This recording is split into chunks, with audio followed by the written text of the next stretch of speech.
আসসালামু আলাইকুম। আমার ছোট্ট ভাইয়া আপুরা কি অবস্থা সবার? আশা করি সবাই অনেক ভালো আছো। দেখো ভাইয়া, আমি তোমাদের মাশরাফি রাহিম ভাই, পড়াশোনা করতেছি আহসানুল্লাহ বিজ্ঞান ও প্রযুক্তি বিশ্ববিদ্যালয়। আজকে তোমাদের আইসিটির ৪৪ চ্যাপ্টার যেটা আছে সেটা আমি কন্ডাক্ট করব। তো তোমরা অবশ্যই ভাইয়ার একবারে ক্লাসে শেষ পর্যন্ত থাকবা। ইনশাল্লাহ চ্যাপ্টার 4 রিলেটেড আর কোনো প্যারা তোমাদের হবে না। এবং ভাইয়া তোমরা যে সাজেশন চাও যে ভাইয়া চ্যাপ্টার 4 এ কোশ্চেন কই থেকে আসবে, সেই জিনিসটা আমি ক্লাসের মধ্যখানে বলে দিব। যে যে জায়গায় ইম্পর্টেন্ট সেগুলো আমি স্টার মার্কিং করে দিব। তো তোমরা সেগুলো অবশ্যই ভালো করে ফোকাস করে পড়বা। ইনশাল্লাহ চ্যাপ্টার 4 এ আর কোনো সমস্যা হবে না। লেটস গো, আমরা তাহলে শুরু করি। দেখো ভাইয়া, ফার্স্টে একটা জিনিস, সেটা হলো আমাদের চ্যাপ্টারের নামটা কি? ওয়েব ডিজাইন পরিচিতি এবং HTML। ওয়েব ডিজাইন পরিচিতি এবং HTML, এই তোমার চ্যাপ্টারটার মধ্যে তোমার দুইটা পার্ট। একটা হলো ওয়েব ডিজাইনের পরিচিতি, আর একটা হলো তোমার HTML। আমরা পুরো ক্লাস জুড়ে এই দুইটা পার্ট পুরোটা ইনশাল্লাহ শেষ করে ফেলবো। দেখো ভাইয়া, আমরা একটু সামনে আগাই। দেখো ভাইয়া, প্রথম টপিক্সটা আমাদের যেটা হয়েছে, আমাদের প্রথম টপিক্সটা হলো ওয়েব ডিজাইনের পরিচিতি নিয়ে আমরা মেনলি কথা বলবো। ঠিক আছে ভাইয়া? দেখো ভাইয়া, আমাদের ফার্স্টটা কি আসলে, মনে করো তুমি নর্মালি চিন্তা করো, এখানে যারা আজকে ক্লাসটা করতেছো তোমরা মোটামুটি সবাই ওয়েবসাইট, এই কথাটা শুনছো না?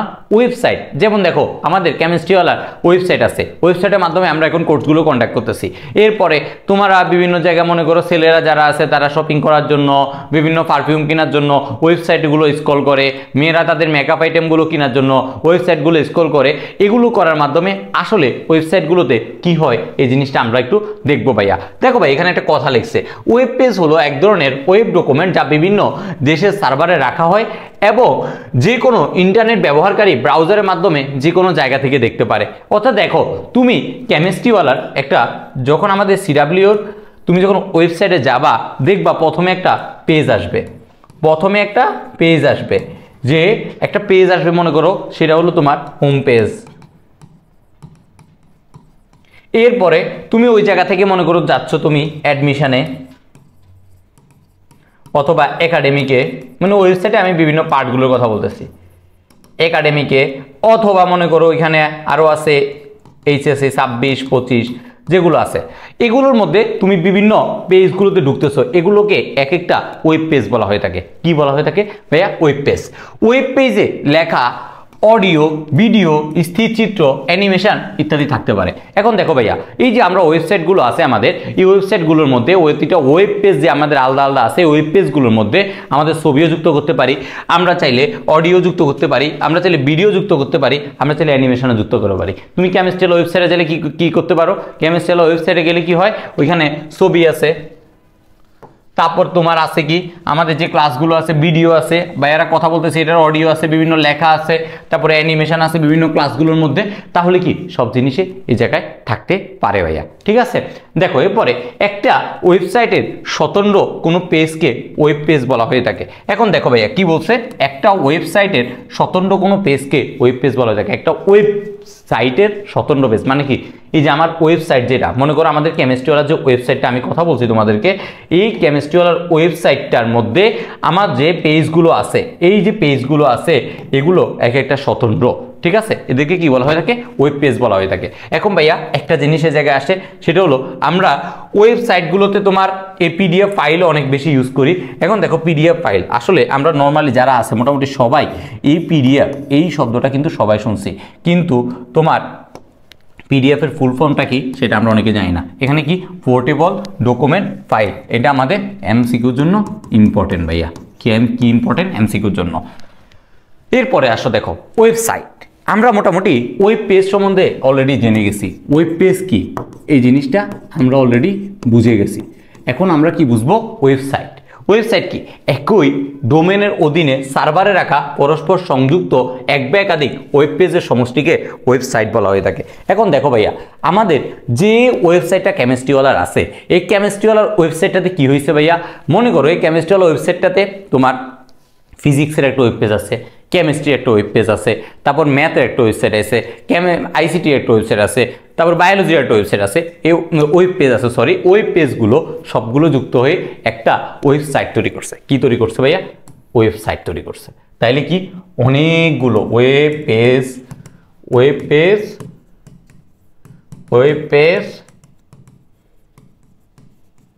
অনেকগুলো এভাবে যুক্ত হয়ে কি হয়েছে? আমার ওয়েবসাইট হয়েছে। কি হয়েছে ভাইয়া? ওয়েবসাইট হয়েছে। ওকে, দেখো ভাইয়া, এরপর ওয়েবসাইটে প্রথমে ঢুকলে যে পেজটি প্রদর্শন করে সেটিকে হোম পেজ বলা হয়ে থাকে। এই কথাটা একটু আগেই বলছিলাম তোমাদেরকে, এই যে আগের পেজে পড়াইছি এই জায়গায় বলছি হোম পেজ বলা হয়ে থাকে। কি বলা হয় ভাইয়া? হোম পেজ বলা হয়ে থাকে। এরপর আসো, ওয়েবসাইটটিকে যেখানে হোস্ট করা হয় তাকে কি বলা হয়ে থাকে? ওয়েব সার্ভার বলা হয়ে থাকে। ওয়েব সার্ভার বলা হয়। এখন দেখো ভাইয়া, তোমরা মোটামুটি সবাই যারা সেকেন্ড চ্যাপ্টার পড়ছিলা, মনে করো এই জায়গা থেকে এটা একটা টপোলজির, মনে করো আমার এটা একটা স্টার টপোলজি থেকে এই জায়গা থেকে সবগুলো তোমার ইনফরমেশন চারদিকে যাচ্ছে, ঠিক আছে? চারদিকে যাচ্ছে। এখন চারদিকে যে জিনিসগুলো যাচ্ছে এগুলো কি একটা সার্ভার থেকে যাচ্ছে না? এখন যে সার্ভার থেকে এই জিনিসগুলো যায় তাকে আমরা কি বলা হয়ে থাকি? তাকে কি বলা হয়? তাকে সার্ভার বলা হয়ে থাকে। কি বলা হয়ে থাকে? যে হোস্ট করে, আসলে মেনলি হোস্ট করে তাকে কি বলা হয়ে থাকে? সার্ভার বলা হয়ে থাকে। মনে করো ভাইয়া তোমাদের সাথে কথা বলতেছি, এখানে এই যে ভাইয়া তোমাদের সাথে কথা বলতেছি, ভাইয়া কি করতেছি? হোস্ট করতেছি না? এই যে ভাইয়ার থেকে তোমরা ইনফরমেশনগুলো পাচ্ছ, তাহলে কি এটা কি একটা সার্ভার বলা হয়ে থাকে। এরপর আসো দেখো, মাইক্রোসফটের ওয়েব সার্ভার হলো মাইক্রোসফট। আমরা মোটামুটি মাইক্রোসফট ওয়ার্ড, মাইক্রোসফট এক্সেল, তারপরে মাইক্রোসফটের যে বিভিন্ন আমরা যে অ্যাপসগুলো বা যে বিভিন্ন যে সাইটগুলো দেখি, এগুলো একটা সার্ভার আছে। কি আছে? সার্ভার আছে। সার্ভারটা কি? Internet information services. কি বলা হয়ে থাকে? Internet information services. এটাকে কি বলা হয়ে থাকে? IIS। এই ফুল ফর্মটাও তোমার ইম্পর্টেন্ট। এরপরে আসো, ইন্টারনেটে ওয়েবসাইটটি যে সার্ভারে রাখা হবে তার জন্য একটা নির্দিষ্ট ঠিকানা থাকে। আমাদের মনে করো আমি যেখানে থাকি প্রত্যেকটা মানুষের এটা ঠিকানা আছে, তাই না? আমার বাসা বাড়ি আছে, প্রত্যেকটা জিনিস আছে। তো আমাদের এই যে ওয়েবসাইটটা আছে তার একটা নির্দিষ্ট ঠিকানা থাকবে না? অবশ্যই ভাইয়া, তার একটা নির্দিষ্ট ঠিকানা থাকবে। এটিকে URL বলা হয়ে থাকে। কি বলা হয়ে থাকে ভাইয়া? URL। তাইলে ভাইয়া URL বলছেন আপনি, URL এর ফুল ফর্মটা কি? URL এর ফুল ফর্মটা হলো ইউনিফর্ম রিসোর্স লোকেটর। দেখো আমার তোমার এই লাইনটার মধ্যেই কিন্তু অনেক কিছু তোমার বোঝা যায়। যেমন এখানে কি বলছে দেখো, লোকেটর মানে যে লোকেশন শব্দ থেকে আসছে না? লোকেশন শব্দ থেকে আসছে। তাইলে কোনো একটা জায়গার লোকেশন কি করে? যে ঠিকানাটা আমাকে দেয়। তারপরে রিসোর্স মানে হলো এই যে লোকেশন, যেটার এই লোকেশনটা কোথায়, এই জিনিসটা আমাকে এখানে প্রদর্শন করতেছে। তাহলে ইউনিফর্ম রিসোর্স লোকেটর URL, এটা কি এটার মধ্যে কি হয়? একটা নির্দিষ্ট ঠিকানা থাকে, এটাকে বলা হয় URL। এরপরে আসো ভাইয়া, ওয়েবসাইট। ও একটা মনে করো আমি মোটামুটি এখন কি বুঝছি ভাইয়া? ওয়েব পেজ কি জিনিস বুঝে গেছি। তারপরে অনেকগুলো ওয়েব পেজ যুক্ত হয়ে আমার ওয়েবসাইট হয়েছে, এই জিনিসটা আমি বুঝে গেছি, ঠিক আছে না? এরপরে আসো ভাই, আমাদের এখানে কি ইন্টারনেট একটি ওয়েবসাইট খুলতে যা যা লাগে। এখন তুমি মনে করো সব কিছুই জানো, বাট তুমি খুলতে পারো না, হবে না। আমাকে ওয়েবসাইটগুলো খুলতে যে যে জিনিসগুলো লাগবে, দেখো ভাইয়া ম্যান্ডেটরি, এগুলো আমার জিনিসগুলো লাগা। প্রথমে একটা ডোমেন নেম রেজিস্ট্রেশন করতে হবে। কি করতে হবে ভাইয়া? ডোমেন নেম রেজিস্ট্রেশন করতে হবে। ডোমেন নেম রেজিস্ট্রেশন করতে হবে, অর্থাৎ তুমি দেখো ভাইয়া আমাদের কেমিস্ট্রিওয়ালার এটা ডোমেন আছে, তাই না? কেমিস্ট্রিওয়ালা ওয়েবসাইটে একটা ডোমেন আছে। এভাবে তোমাকে আগে ডোমেন নেম আগে রেজিস্ট্রেশন করতে হবে। কি করতে হবে ভাইয়া? এটাকে ইংলিশেও ডোমেন নেমই বলা হয়। কি বলা হয় এটাকে? Domain name. এরপরে আসো কি, ওয়েব পেজগুলো ডিজাইন করতে হবে। এই যে দেখো আমি শুধু একটা ডোমেন নেম রেজিস্ট্রেশন করছি হবে না, আমাকে এই যে আমার কেমিস্ট্রি ওয়েবসাইটের জন্য physics, chemistry, math, biology, ICT এগুলোর জন্য আমাকে কি করতে হবে? প্রতিটা ওয়েব পেজ আগে ডিজাইন করতে হবে। তারপর আমরা দুইটা গেলাম। 3 নাম্বারটা কি? ওয়েব পেজগুলো সার্ভারে রাখতে হবে। সার্ভারটা কি একটু আগেই জানছি, যে হোস্ট করে তাকে কি বলা হয়ে থাকে? সার্ভার বলা হয়ে থাকে। এগুলো সার্ভার রাখতে হবে। তো ওয়েবসাইটটি আরও বেশি প্রচারমুখী করার জন্য সার্চ ইঞ্জিনে সাবমিশন করতে হবে। কোথায় করতে হবে? Search engine. সার্চ ইঞ্জিন মানে কি ভাইয়া? মনে করো সার্চ ইঞ্জিন মানে কি? সার্চ ইঞ্জিন মানে হলো এই যে আমরা ক্রোম, তারপরে যে গুগলে বিভিন্ন জিনিস আমরা সার্চ দেই না, এগুলোকে এক একটা জিনিস কি বলা হয়ে থাকে খোকারা? সার্চ ইঞ্জিন বলা হয়ে থাকে। আশা করি জিনিসটা বুঝছো, ঠিক আছে? যদিও তোমরা কোনো জিনিসে যদি তোমাদের সমস্যা হয় অবশ্যই ভাইকে জানাবা। কীভাবে জানাবা? ভাইয়াদের পেজে অথবা ভাইয়াদের ইনবক্সে অবশ্যই জানাই দিবা। ইনশাল্লাহ ভাইয়া তোমাদেরকে এই জিনিসটা সলভ করে দিব। ওকে, লেটস গো। দেখো ভাইয়া এখন আছে ওয়েবসাইটগুলোর সুবিধা। এই ওয়েবসাইটগুলোর সুবিধা অসুবিধা মোটামুটি আমরা সব কিছুই জানি, তারপরেও তোমাদেরকে একটু আইডিয়া দিচ্ছি। সব কিছু জিনিসটা আমরা যেহেতু ওভারঅল ডিসকাস করতেছি। এখন দেখো ভাইয়া ওয়েবসাইটের সুবিধা কী কী? ওয়েবসাইটের সুবিধা কি? স্বল্প ব্যয়ে কোনো ব্যবসায়িক প্রতিষ্ঠান তাদের ব্যবসা প্রসারের জন্য ওয়েবসাইট প্রকাশ করতে পারে। প্রিন্ট মিডিয়ার চেয়ে অনেক কম খরচে আকর্ষণীয় সাইট তৈরি করা যায়। হ্যাঁ ভাইয়া, পসিবল সব কিছু। এখন বর্তমান কিসের যুগ? ইন্টারনেটের যুগ। ইন্টারনেটের যুগের মাধ্যমে সব কিছুই পসিবল। দেখো ব্যবসায়িক প্রতিষ্ঠান একটা ব্যবসায়িক প্রতিষ্ঠান, তারপর আমরা যে এডটেকগুলো আছে এডটেক, তারপর দেখবা বিভিন্ন বিজনেস পারপাসে কসমেটিক আইটেম ইউজ করতেছে, তারপর এই যে আমরা দেখো স্বপ্ন, এই যে স্বপ্ন, তারপরে আগোরা, তারপরে এই যে আমাদের বিভিন্ন মেডিসিন সেল করে আগোরা প্লাস প্লাস, এগুলো আছে অনেক, বুঝছো, আরোগ্য সরি এটা। তারপর ওয়েবসাইটগুলো প্রকাশিত তথ্য যে কেউ যে কোনো স্থান থেকে যে কোনো সময় দেখতে পারে। এখন চাইলেই তুমি কেমিস্ট্রিওয়ালার ওয়েবসাইটে এনি টাইম স্ক্রল করে দেখে নিতে পারো যে আসলে এখানে কি কি আছে। ওকে, এরপরে আসো তোমার ওয়েবসাইটগুলো ব্যবহারকারী অনেক সময় বাঁচায়। হ্যাঁ ভাইয়া, আগে যেরকম তুমি আমাকে ফোন দিয়ে খবর নিতে হইতো, মেসেজ দেওয়া রাখতে, এখন আর এগুলো লাগে না, তুমি ওয়েবসাইট থেকে আমাদের সব কিছু জেনে যেতে পারো। ওয়েবসাইট থেকে প্রয়োজনীয় তথ্য ডাউনলোড করা যায়। হ্যাঁ ভাইয়া, তোমাকে আমি যখন পিডিএফগুলো প্রোভাইড করবো, এই যে একটু আগে বললাম না পিডিএফ ফাইল থাকে, পিডিএফগুলো যখন প্রোভাইড করবো তুমি ওই জায়গা থেকে পিডিএফগুলো ডাউনলোড করে নিতে পারবা। ভিডিওগুলো অনেক সময় ভিডিও আমরা যদি তোমার ডাউনলোডে অ্যাক্সেস থাকে তুমি ডাউনলোড করে নিতে পারবা। এভাবে ঘরে বসে থেকে বিভিন্ন বিষয়ে প্রশিক্ষণ নেওয়া যায়, ওয়েবসাইটে তাৎক্ষণিক তথ্য প্রকাশ করা যায়। আরও কিছু আছে দেখো, বিশ্বের নামকরা বড় বড় লাইব্রেরি সাইটে ঢুকে বই পড়া যায়। এই জিনিসটা অনেক তুমি দেখবা, এই যে ই বুক আমরা পড়ছিলাম না, এই ই বুকটা হলো এই জায়গায়। এবার আসো, ঘরে বসে বাস ট্রেন প্লেনের টিকিট কাটা যায়। এই যে সহজ অ্যাপস আছে না, সহজ অ্যাপসের মাধ্যমে। তারপর তোমার এই যে তোমার গ্রিন লাইনে যারা আসা যাওয়া করো বিভিন্ন জায়গায়, এই যে দেখো গ্রিন লাইনের টিকিট কিন্তু অনলাইনে কাটা যায়, এগুলো তোমরা ঘরে বসে কাটতে পারবো ওয়েবসাইটের মাধ্যমে। তারপর দেখো হসপিটাল বা হোটেলের সাইটে ঢুকে রুম বুকিং করা যায়। এই যে কক্সবাজার যাও বা সেন্ট মার্টিন, এই যে সেন্ট মার্টিন যাবা, অনেকে কক্সবাজার যাবা, এইগুলোতে যায় কি হয়, তোমাদের রুম বুক করার জন্য আগে একটা প্যারা খাইতে হয়। এই জিনিসগুলো এখন ওয়েবসাইটের মাধ্যমে ইজিলি করা যায়। সামাজিক বিভিন্ন সাইটের মাধ্যমে সারা বিশ্বে মানুষের সাথে মত বিনিময় করা যায়। তোমার বিভিন্ন বর্তমানে ওয়েবসাইটগুলোর মাধ্যমে চ্যাটিং করা যায়, বুঝছো, ওয়েবসাইটগুলোতে তুমি লাইভ চ্যাটিং করতে পারবা। তো দেখো মোটামুটি তুমি কিন্তু একটা ওয়েবসাইট তোমার আসলে দিনটা কত বাজাচ্ছে, কতটা স্মার্ট করতেছে মানুষকে খুবই স্মার্ট হইতে লিড করতেছে ওয়েবসাইটগুলো। দেখো সচেতনমূলক বিভিন্ন কার্যক্রম অল্প খরচে করা যায়, এছাড়া আরও অনেক কাজ করা যায়, এক্সট্রা অনেক কিছুই বলতে পারো চাইলে। দেখো আমাদের মোটামুটি ভাইয়া ওয়েব কি পেছি, আমি ওয়েব পেজ পড়ছি, আমি কিন্তু বলে দিচ্ছি আমাদের কি কি শেষ হচ্ছে একটু পরে পরে। ওয়েব পেজ, ওয়েবসাইট পড়ছি, তারপরে ওয়েবসাইটের মধ্যে কি কি লাগে খুলতে, এই জিনিসগুলো পড়ছি। তারপর আমরা ফাইনালি সুবিধাগুলো পড়ছি, ঠিক আছে, এরকম অনেক জিনিস আমরা পড়ে বলছি। এখন দেখো ভাইয়া আমার ওয়েব পেজের কি কি উপাদান, এই জিনিসগুলো আমি একবার বলছি অলরেডি, তারপর আবারও তোমাদেরকে রিকল করতেছি। দেখো ওয়েবসাইটে বিভিন্ন ধরনের তথ্য যেমন টেক্সট রাখা যায়, graphics, audio, video, database file সরাসরি যুক্ত থাকতে পারে অথবা লিঙ্ক যুক্ত থাকতে পারে। এইসব বিষয় হলো ওয়েবসাইটের কন্টেন্ট বা উপাদান। এই যে আমরা সারাদিন বলি যে ভাইয়াদের কন্টেন্ট সেরা, ভাইয়াদের কন্টেন্ট আপলোড করতে হবে, এই জিনিসগুলো যেগুলো, এগুলোকে এক একটাকে কি বলা হয়ে থাকে, কন্টেন্ট বলা হয়ে থাকে। ভাইয়া ইংলিশেও সব জিনিস একটু একটু করে লিখে দিচ্ছি, কারণ কি ভাইয়া তোমাদের এই যে যদি কোশ্চেন আসে কন্টেন্টস এভাবে যদি আসে, তুমি হঠাৎ করে দেখলে মনে হবে যে না আমি তো মনে হয় নতুন একটা জিনিস দেখতেছি, আমি সবসময় কন্টেন্ট জানতাম, এরকম যেন না হয় ভাইয়া। এরকম অনেক হয় পরীক্ষার হলে, যখন প্রচুর প্র্যাকটিস করা না থাকে তখন এরকম প্যারাগুলো আমাদের পড়তে হয়। দেখো ভাইয়া ওয়ার্ল্ড ওয়াইড ওয়েব, কেন ভাইয়া ওয়ার্ল্ড ওয়াইড ওয়েব কি ভাইয়া, ওয়ার্ল্ড ওয়াইড ওয়েব WWW সবাই নাম শুনছো তাই না। এরপরে আমি তোমাদের এখানে যারা আসো তাদের এটা SW দিচ্ছি, এটা তোমরা খুঁজে নিবা, একটু কাজ করতে হয়। WWW, চারটা ডাব্লিউর মিনিং কি এটা ভাইয়াকে জানাবা। এখন দেখো ভাইয়া WWW এর পূর্ণরূপ কি, ওয়ার্ল্ড ওয়াইড ওয়েব। এইটা মোটামুটি সবাই জানে, MCQ তো অনেক আসে এবং মানে আগেও এসছে, এখনও আসবে, সামনেও আসতেছে, ঠিক আছে। ওয়ার্ল্ড ওয়াইড ওয়েবকে সম্পর্কে ওয়েব নামেও পরিচিতি অভিহিত করা হয়ে থাকে। এখন ভাইয়া ওয়ার্ল্ড ওয়াইড ওয়েবটা কেন লাগে, তুমি মনে করো দেখো আমরা কি করতেছি, www.chemistryওয়ালা.com তাই না।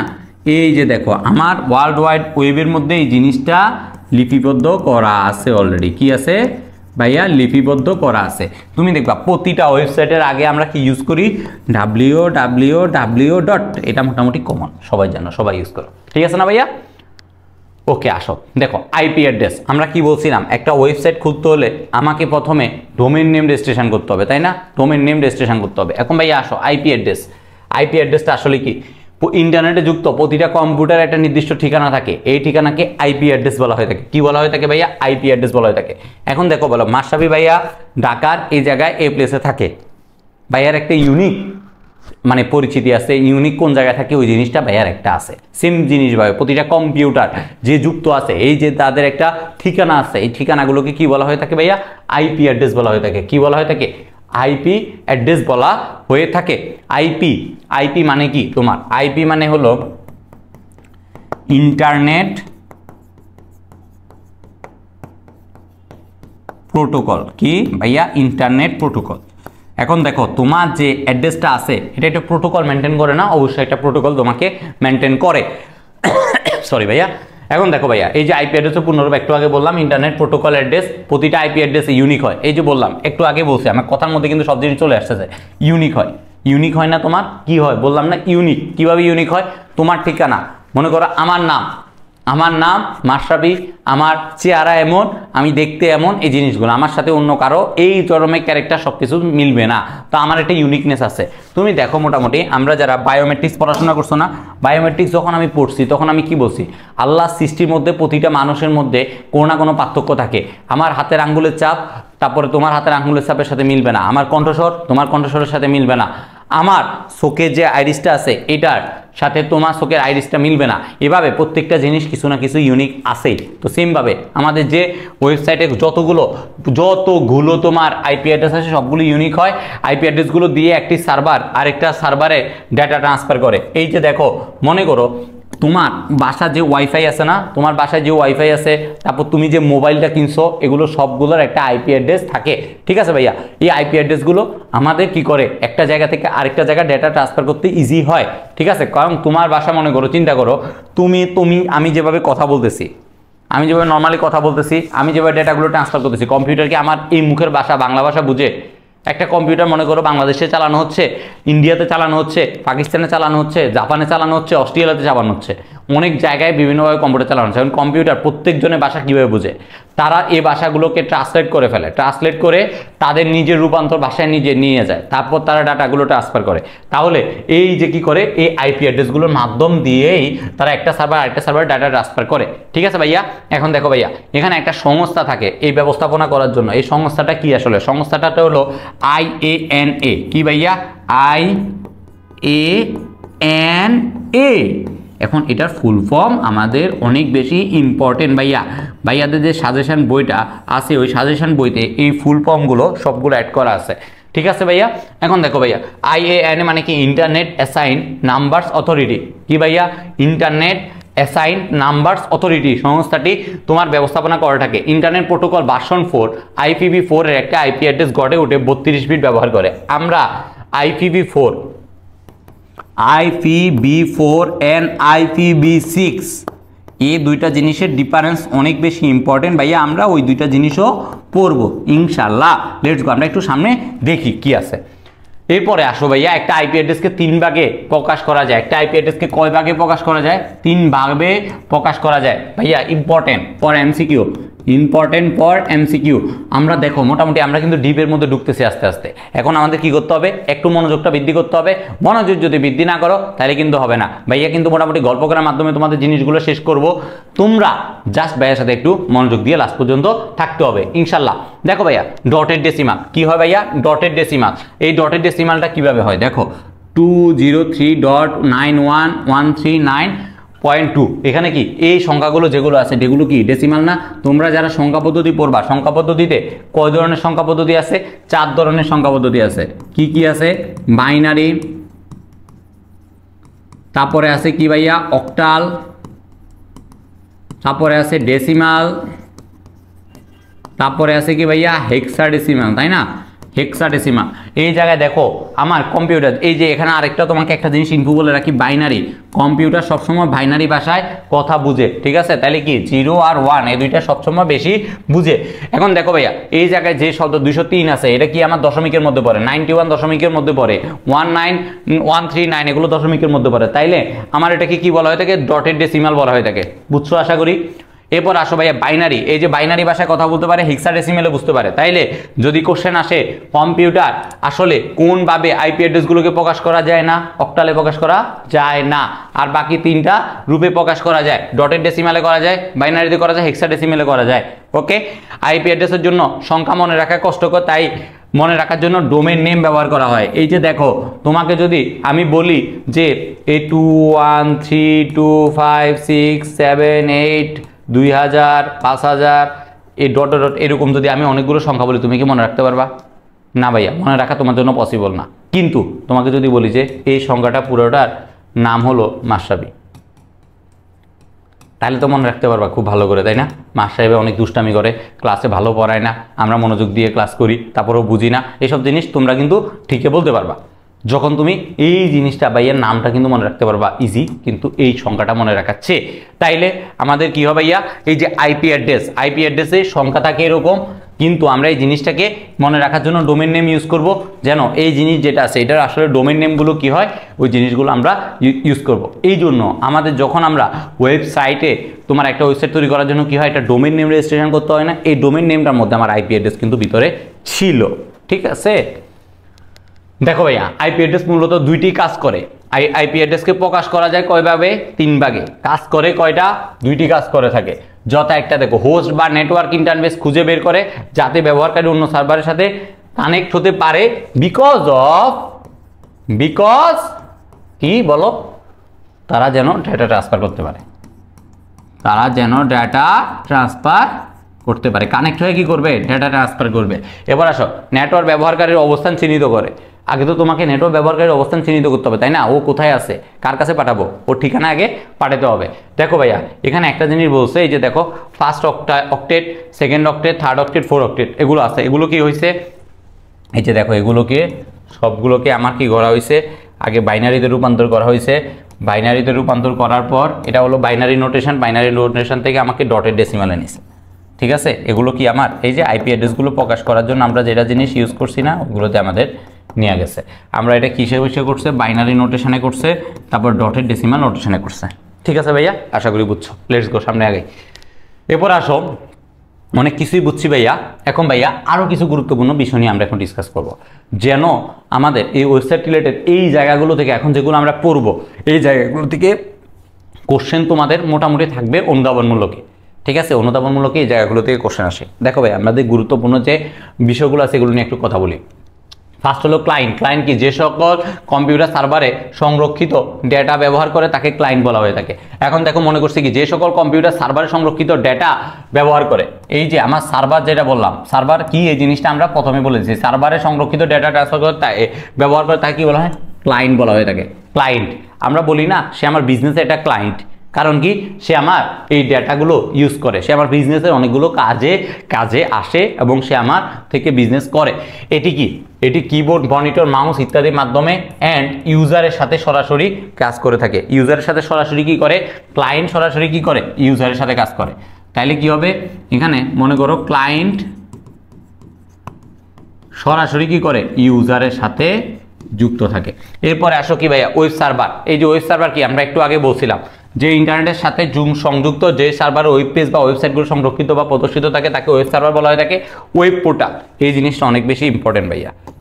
দেখো, ওয়েব পোর্টাল কি? ওয়েব পোর্টাল হচ্ছে এমন একটি বিশেষ ওয়েব পেজ যেখানে উৎস থেকে সংরক্ষিত গুরুত্বপূর্ণ তথ্য বা লিঙ্ক সাজানো থাকে। বাংলাদেশের সরকারি একটা ওয়েব পোর্টাল হলো, এই যে দেখো, HTTP। এই যে HTTP এর ফুল ফর্ম কি? HTTP এটার ফুল ফর্ম হলো হাইপার টেক্সট ট্রান্সফার প্রোটোকল। কি? হাইপার টেক্সট ট্রান্সফার প্রোটোকল, সবাই নোট করে নিও। HTTP ডট তারপরে www.bangladeshgovernment.bd, এটা একটা বাংলাদেশের সরকারের একটা ওয়েবসাইট পেজ, ঠিক আছে? Web portal, sorry, internet protocol. এই যে আমরা বললাম ইন্টারনেট প্রোটোকল কি? আইপি মানে ইন্টারনেট প্রোটোকল। এটা মানে কি?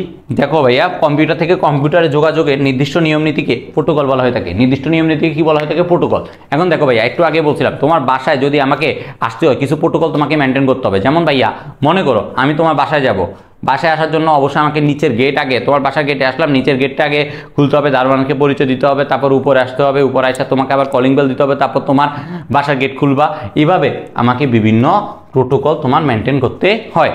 দেখো ভাইয়া, যেমন FTP, file transfer protocol. FTP কি? ফাইল ট্রান্সফার প্রোটোকল, প্রত্যেকটা জিনিসের ফুল ফর্মগুলোর সাথে লেখা আছে।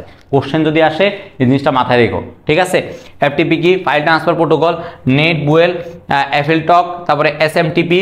এসএমটিপি কারণে কি? সিম্পল মেল ট্রান্সফার প্রোটোকল, তারপরে voice over transfer protocol, TCP and IP ইত্যাদি।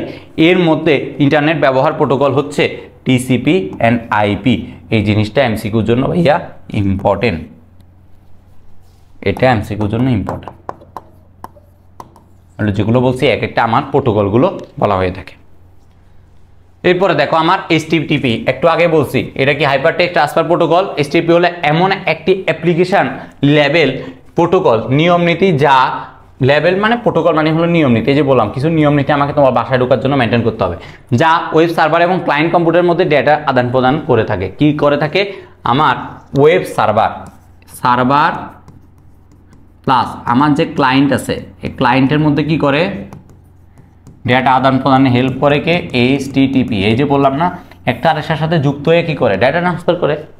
এরপরে আসো তোমার এফটিপি, একটু আগে বলছি file transfer protocol. File transfer protocol কি? এটি একটা টিসিপি অথবা আইপি প্রোটোকল, যা দুটো কম্পিউটার সিস্টেমের মধ্যে ডেটা স্থানান্তরের সুযোগ করে দেয়। ইন্টারনেট বা নেটওয়ার্কের মাধ্যমে এফটিপি এর সাহায্যে এক ধরনের কম্পিউটার অন্য আরেক ধরনের কম্পিউটারের সাথে যোগাযোগ করতে পারে।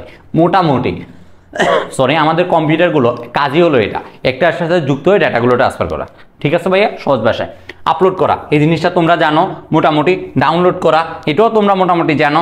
এরপরে ই কমার্সের ওয়েবসাইটগুলো, এটাও তোমরা মোটামুটি জানো। দেখো ভাইয়া amazon.com, alibaba.com, তারপরে এখন বর্তমানে আরও আছে বাংলাদেশে, এই যে স্বপ্ন, আগোরা, তারপরে এরকম অনেকগুলো বের হয়েছে যে ই কমার্সে।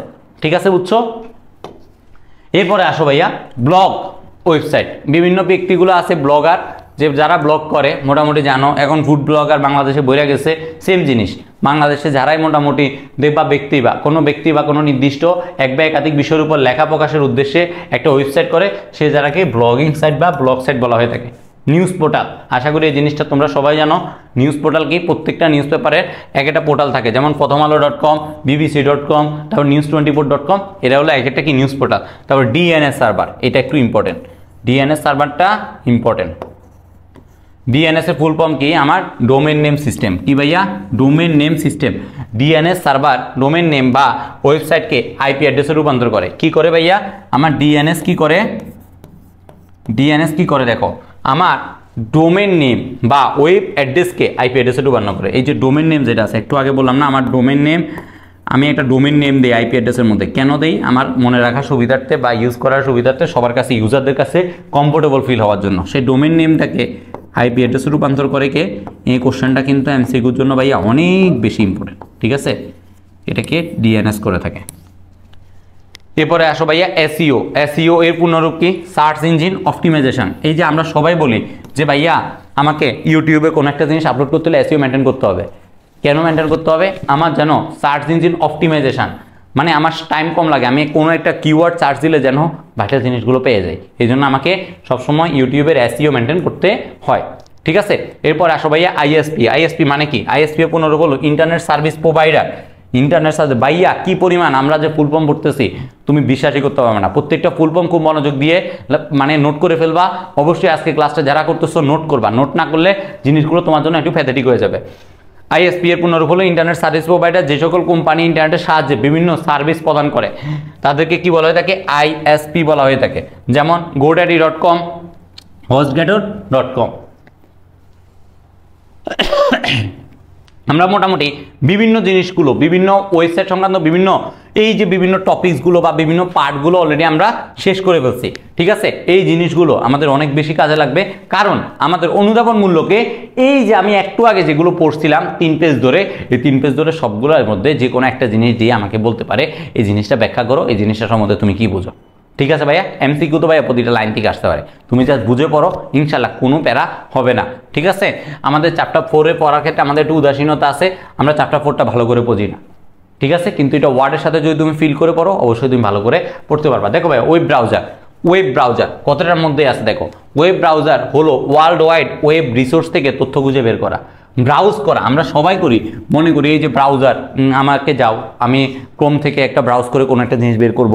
এই যে আমরা যে বিভিন্ন জিনিস, মনে করো তোমার আজকে পেটে ব্যথা হয়েছে, এখন তুমি চার্জ দিচ্ছ কি যে ভাইয়া পেটে ব্যথা হচ্ছে, কি করব, আহা আমার তো পেটে ব্যথা করে, কি করব, এটার জন্য ওষুধ কি, এটার জন্য ওষুধ হলো ভাইয়া এই যে তুমি ব্রাউজারে সার্চ দিবা, সার্চ দিয়ে এই জিনিসগুলো বের করে ফেলবা। আশা করি বুঝছো, ঠিক আছে। এরপরে আসো, অ্যাক্সেস করা হয় এবং উপস্থাপন করার জন্য একটা অ্যাপ্লিকেশন সফটওয়্যার। কি ভাইয়া? ওয়েব ব্রাউজার কি একটা অ্যাপ্লিকেশন সফটওয়্যার। আমি গতকালকে তোমাদের একটা শর্ট ভিডিও দিছিলাম, কারা কারা দেখছো আমি জানি না। আমাদের যখন তোমার বিভিন্ন জায়গা থেকে বিভিন্ন জিনিসগুলো আমরা বিভিন্ন জায়গায় আপলোড করি ক্লাসগুলোতে, তুমি দেখবা ওই জায়গার অ্যাপ্লিকেশন সফটওয়্যার কয় ধরনের, এটা একটু পড়ে নিবা যারা আসো। ভাইয়া শর্ট ভিডিও অলরেডি আছে। সফটওয়্যারের মধ্যে আছে তোমার কি, একটা হলো অ্যাপ্লিকেশন সফটওয়্যার, আরেকটা হলো তোমার সিস্টেম সফটওয়্যার। জিনিসগুলো একটু পড়ে নিও। তারপরে সফটওয়্যার ভার্সেস হার্ডওয়্যার, এই ডিফারেন্সগুলো অনেক বেশি ইম্পর্টেন্ট। তোমরা যারা মোটামুটি সবসময় দেখবা ডিফারেন্স করে করে পড়বা এই জিনিসটার সাথে, যেমন ডোমেন নেমের সাথে আমার আইপি অ্যাড্রেসের পার্থক্য কী, এটা আমরা ডিফারেন্স করে পড়বো। ডিফারেন্স করে পড়লে দেখবা জিনিসগুলো মনে রাখা অনেক বেশি ইজি হয়। এরপর দেখো আমার ওয়েব সার্ভারে রাখা ওয়েব পেজ বা www প্রদর্শন করাকে ওয়েব ব্রাউজিং বলা হয়ে থাকে। বুঝছো ভাইয়া? বেশি প্রচলিত ওয়েবসাইটগুলো হলো গুগল ক্রোম। ভাইয়া কি পরিমাণ যে তোমরা ইউজ করো আমি জানি না, আনবিলিভেবল সবাই ইউজ করো। তারপরে ইন্টারনেট এক্সপ্লোরার, মজিলা ফায়ারবক্স, তারপরে সাফারি, মাইক্রোসফট অ্যাক্সেস, তারপরে অপেরা মিনি, ইউসি ব্রাউজার, আরও এক্সট্রা যা যা আছে সবগুলো কিন্তু তোমরা মোটামুটি ইউজ করো, ঠিক আছে। ওয়েব ব্রাউজার সবাই মোটামুটি জানো। তারপরে একটু জিনিস বললাম, সার্চ ইঞ্জিন। সার্চ ইঞ্জিন মানে কি, একটু আগে বলছি, কোনো একটা জিনিস তুমি খুঁজে বের করবা সেটাই হলো সার্চ ইঞ্জিন। দেখো ভাই, ইন্টারনেটের অজস্র ওয়েব সার্ভার থেকে সহজে যে কোনো তথ্য খুঁজে বের করার টুলকে সার্চ ইঞ্জিন বলা হয়ে থাকে, ঠিক আছে। এই যে সার্চ করবা chemistrywala.com, সবাই সার্চ দিবা। আজকে chemistryওয়ালা যাবা, ফেসবুকে যাবা, ঠিক আছে, chemistryওয়ালা লেখা সার্চ দিবা। সার্চ দেওয়ার পরে chemistryওয়ালা পেজটাতে এটা লাইক করে দিবা এবং একটা গ্রুপ পাবা, ঠিক আছে। ওই গ্রুপে আজকে ক্লাস নোটটা শেয়ার করে দিবা, ওকে ডান। এরপর আসো ভাইয়া ডোমেন নেম। ভাইয়া কি অনেকবার তোমাকে বলা হয়েছে, তারপর আরেকবার রিকল করতেছি, ওকে। দেখো ভাই, ডোমেন নেম কি বলছে, ডোমেন নেমের জন্য সংখ্যা মনে রাখা কষ্টকর, তাই আইপি অ্যাড্রেস সহকে ব্যবহার করা। আইপি অ্যাড্রেস আমরা ব্যবহার করি। দেখো ভাই, এখানে কি বলছে, ক্যারেক্টার ফরম্যাট দেয়া কম্পিউটার এরূপ নামকে ডোমেন নেম বলা হয়ে থাকে। যেমন আইপি অ্যাড্রেস হলো দেখতে এরকম, এর পরিবর্তে আমরা লিখলাম draftkhatha.com, ঠিক আছে, draftkhatha.com। তোমরা যারা যারা এখানে আসো তারা এটা কাজ করবা, আজকে গুগলে সার্চ দিবা, সার্চ দিয়ে বের করবা কি, ফেসবুকের আইপি অ্যাড্রেস কত, আইপি অ্যাড্রেস কত, এটা তোমাদের SW, ঠিক আছে, ওকে। দেখো ভাইয়া, এরপরে কি বলছি আমি, draftkhatha.com ব্যবহার করা হয়। ডোমেন নেমকে নিয়ন্ত্রণ করা হয়, তাকে ডিএনএস বলে। ডোমেন নেম, এই যে বললাম কি, ডিএনএস কি করে, আমার ডোমেন নেমগুলোকে আইপি অ্যাড্রেসে রূপান্তর করে। একটু আগে বলছি, এরপরে তোমার এই জায়গায় চলে আসছে। এখানে draftkhatha.com ডোমেন নেমে দুইটি অংশ দেখা যাচ্ছে। এই জিনিসটা, এই লাইনটা অনেক বেশি ইম্পর্টেন্ট ভাইয়া। একটু কথার জোর যখন বাড়তেছে বুঝবো ওই জায়গায় তোমাকে ফোকাস বেশি করতে হবে। দেখো এই জায়গায় কি বলছে, draftkhatha.com ডোমেন নেমে দুইটি অংশ দেখা যাচ্ছে। ডোমেন নেমে ডটের পরের অংশটিকে টপ লেভেল ডোমেন বলা হয়ে থাকে। ডটের পরের অংশগুলোকে কি বলা হয়ে থাকে, টপ লেভেল ডোমেন বলা হয়ে থাকে।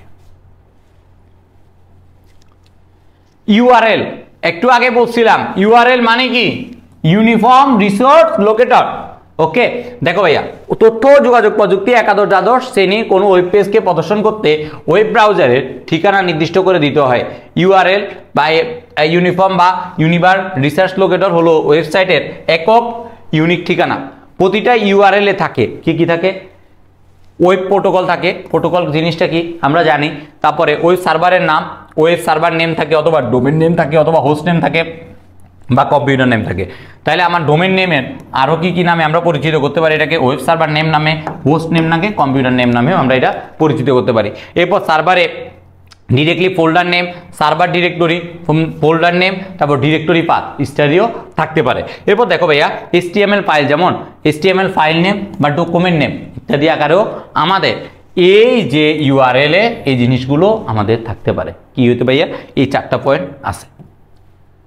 এবার দেখো ভাইয়া ওয়েব প্রোটোকল একবার পড়ছিলাম আমরা, ওয়েব প্রোটোকল কি, তারপর আরেকবার দেখো ওয়েব প্রোটোকল কি, হাইপার টেক্সট ট্রান্সফার প্রোটোকল।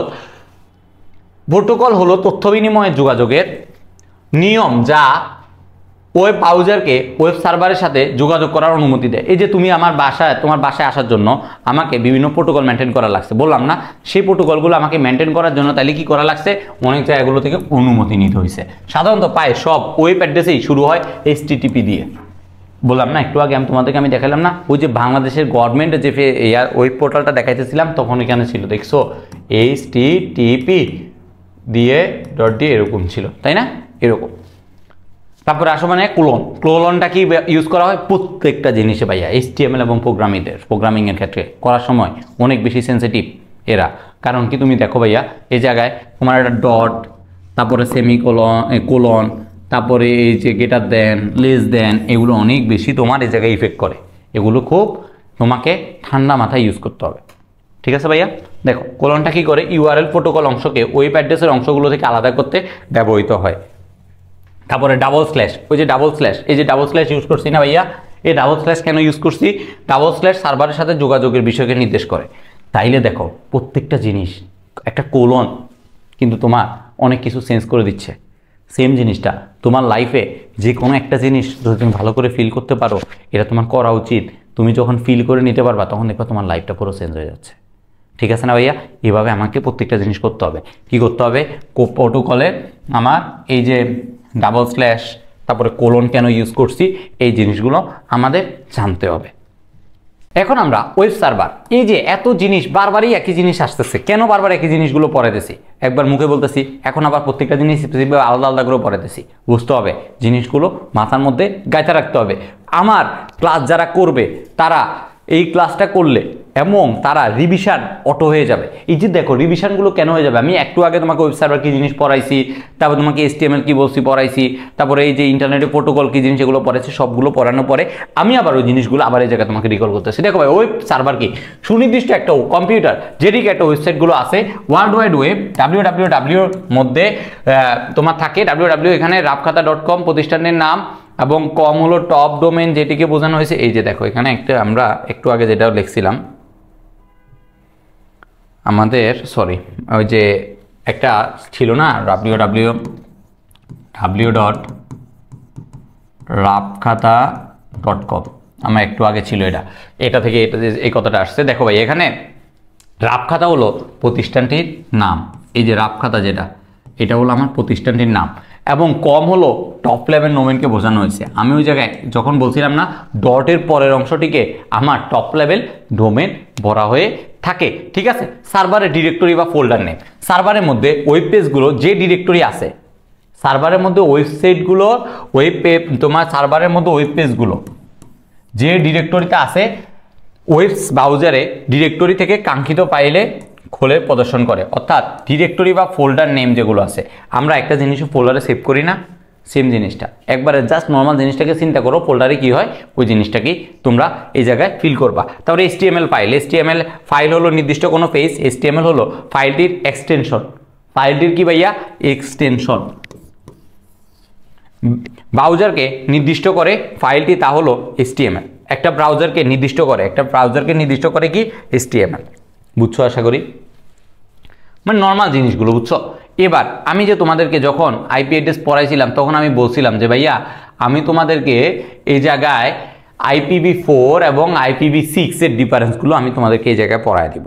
এই জিনিসটা একটু ইম্পর্টেন্ট তোমাদের সিকিউর জন্য, একটু পড়ে নাই আমরা। চলো ভাইয়া লেটস গো, আমরা একটু আগে IPv4 এটার অ্যাড্রেস ফরম্যাটগুলো গিতে, এটা দশমিকে, তারপর এটা হেক্সাডেসিমেলে, তারপর এদের সেগমেন্ট বা ভাগ অ্যাড্রেস থাকে 8টি, এদের 4টি, এদের থাকে 8টি, তারপরে এদের বিট বা সেগমেন্ট থাকে 8টি, তারপরে এটা হলো 16টি, তারপরে আসো বিট বা অ্যাড্রেস 32টি থাকে, তারপরে 128টি থাকে।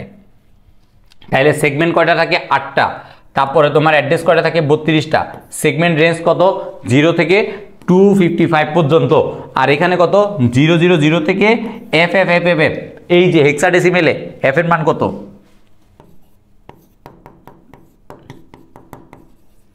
SW, ঠিক আছে।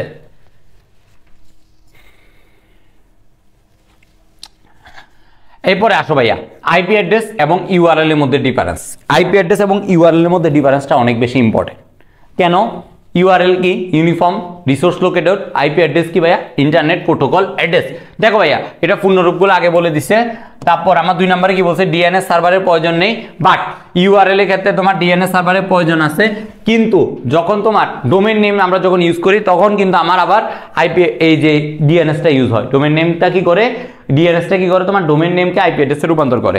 এরপর আইপি অ্যাড্রেস একটা নির্দিষ্ট লোকেশনের ঠিকানা, হ্যাঁ ভাইয়া লোকেশন ঠিকানা। ইউআরএল একটা রিসোর্সের সমন্বিত রূপ, নামের মধ্যে কামের মধ্যে সবকিছু মিল আছে। দেখো এরপর আসো আইপি অ্যাড্রেস একটা নির্দিষ্ট সংখ্যায় সীমিত থাকে, এটা নির্দিষ্ট কোনো সংখ্যায় সীমিত থাকে না। তারপর আসো আইপি অ্যাড্রেসের সীমিত, ইউআরএল সীমিত নয়।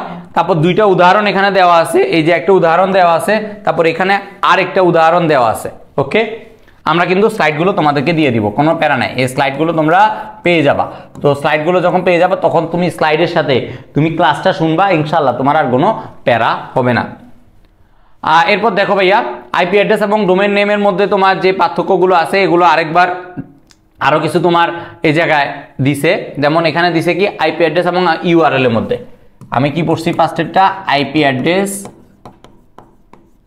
ভার্সেস তোমার ইউআরএল, আর এই জায়গায় কি পড়তেছি IP address versus domain name, IP address versus domain name. দেখো ভাইয়া কত ইম্পর্টেন্ট টপিকগুলো শেষ করতেছি এই জায়গায়, এটা মোস্ট ইম্পর্টেন্ট, সেম এটাও মোস্ট ইম্পর্টেন্ট। দেখো ভাইয়া আইপি অ্যাড্রেস কি ইন্টারনেটে যুক্ত প্রতিটি কম্পিউটার একটা ঠিকানা থাকে, এই ঠিকানাকে আইপি অ্যাড্রেস বলা হয়, আইপি অ্যাড্রেসের পূর্ণরূপ বলছে।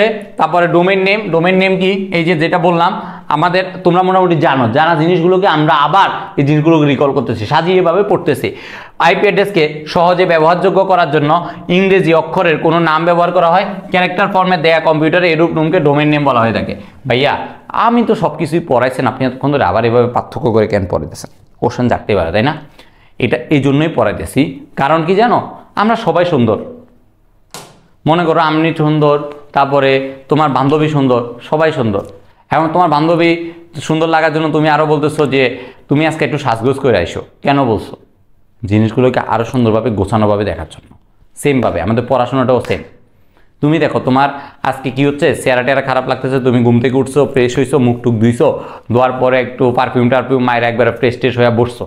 সেমভাবে ভাইয়া প্রত্যেকটা জিনিসের একটা সুন্দর এবং গোছানো দরকার আছে। আমি প্রত্যেকটা জিনিস পড়াইছি, পড়ানোর পর ইম্পর্টেন্ট পার্টগুলোকে আবার তোমাকে এভাবে ডিফারেন্স আকারে পড়াইতেছি, আর কিভাবে তোমাদেরকে আমি এই জিনিসগুলো ধরাই দিতে পারি, এটাই বেস্ট হয় ভাইয়া। একসাথে আমাদের যে জিনিসগুলো আছে রিভিশনও একসাথে শেষ হবে, পড়াও একসাথে শেষ হচ্ছে। ভাইয়া এক কথা বারবার বলতেছি, মানে দ্যাট মিনস তোমাদের মাথার মধ্যে ঢুকে যাচ্ছে। আইপি অ্যাড্রেস নাম্বার দ্বারা লিখিত হয়, ইংরেজি অক্ষর দ্বারা লিখিত হয়।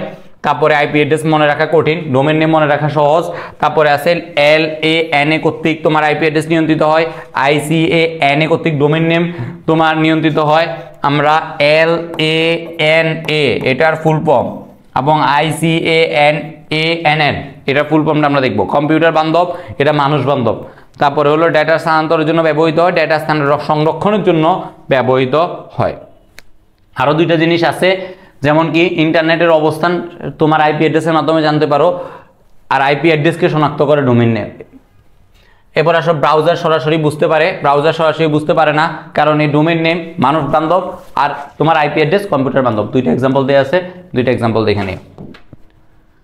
এরপর আসো এই যে পার্টটা এখন শুরু করব, এই পার্টটা থেকে সিকিউর জন্য অনেক বেশি ইম্পর্টেন্ট, ঠিক আছে? এই পার্টটা সিকিউর জন্য অনেক বেশি ইম্পর্টেন্ট। দেখো ভাইয়া ওয়েবসাইটের প্রকারভেদ, ওয়েবসাইটের টাইপস অফ প্রকারভেদ কয়টা?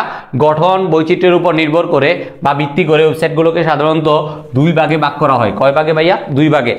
কি? স্ট্যাটিক ওয়েব পেজ বা static website, dynamic web page বা ডাইনামিক ওয়েবসাইট। আশা করি বুঝছো, স্ট্যাটিক এবং ডাইনামিক। এবার আসো ভাইয়া স্ট্যাটিক ওয়েবসাইটটা শুরু করি আমরা। স্ট্যাটিক ওয়েবসাইট কি? যে সকল ওয়েব পেজে পূর্ব থেকে কি ভাইয়া? পূর্ব থেকে তৈরিকৃত কিছু তথ্য প্রদর্শন করে থাকে। পূর্ব থেকে কি বলছে? পূর্ব থেকে তৈরিকৃত কিছু তথ্য প্রদর্শন করে থাকে, সেই সকল ওয়েব পেজকে স্ট্যাটিক ওয়েবসাইট বলা হয়।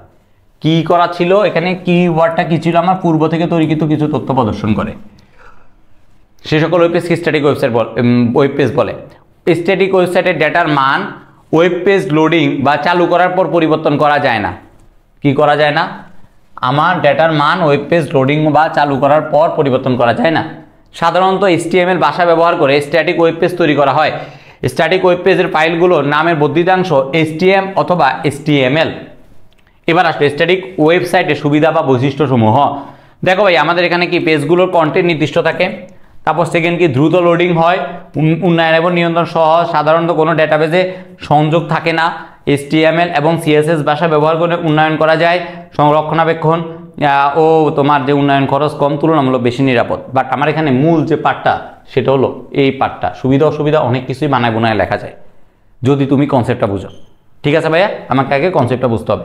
এরপরে আসো ভাইয়া আমার ডাইনামিক ওয়েব পেজ। কি বলছে ভাইয়া? যে সকল ওয়েব পেজে আপডেট তথ্য প্রদর্শন করে, অর্থাৎ পরিবর্তিত তথ্য প্রদর্শন করে, সে সকল ওয়েব পেজকে ডাইনামিক ওয়েব পেজ বলা হয়ে থাকে। ডাইনামিক ওয়েবসাইটে ডেটার মান ওয়েব পেজ লোডিং বা চালু করার পর পরিবর্তন করা যায়। এই যে আমি এখানে একটা ডিফারেন্স পেয়ে গেছি। আগেরটা কি ছিল? স্ট্যাটিক ওয়েব পেজ, পরিবর্তন করা যাইতো না, এটা পরিবর্তন করা যায়। এতে ব্যবহারকারীরা ওয়েবসাইটে বিভিন্ন ধরনের ইনপুট দিতে পারে, আর সেই ইনপুট অনুসারে বিভিন্ন আউটপুট তৈরি করা যায়। যেহেতু একটা জিনিস আমি পরিবর্তন করতে পারবো, তাহলে বিভিন্ন জিনিস ইনপুট করতে পারবো, তারপর সেই অনুযায়ী আমি আউটপুট পেতে পারবো। ইনপুট করলে তো আউটপুট পাবোই, তাই না?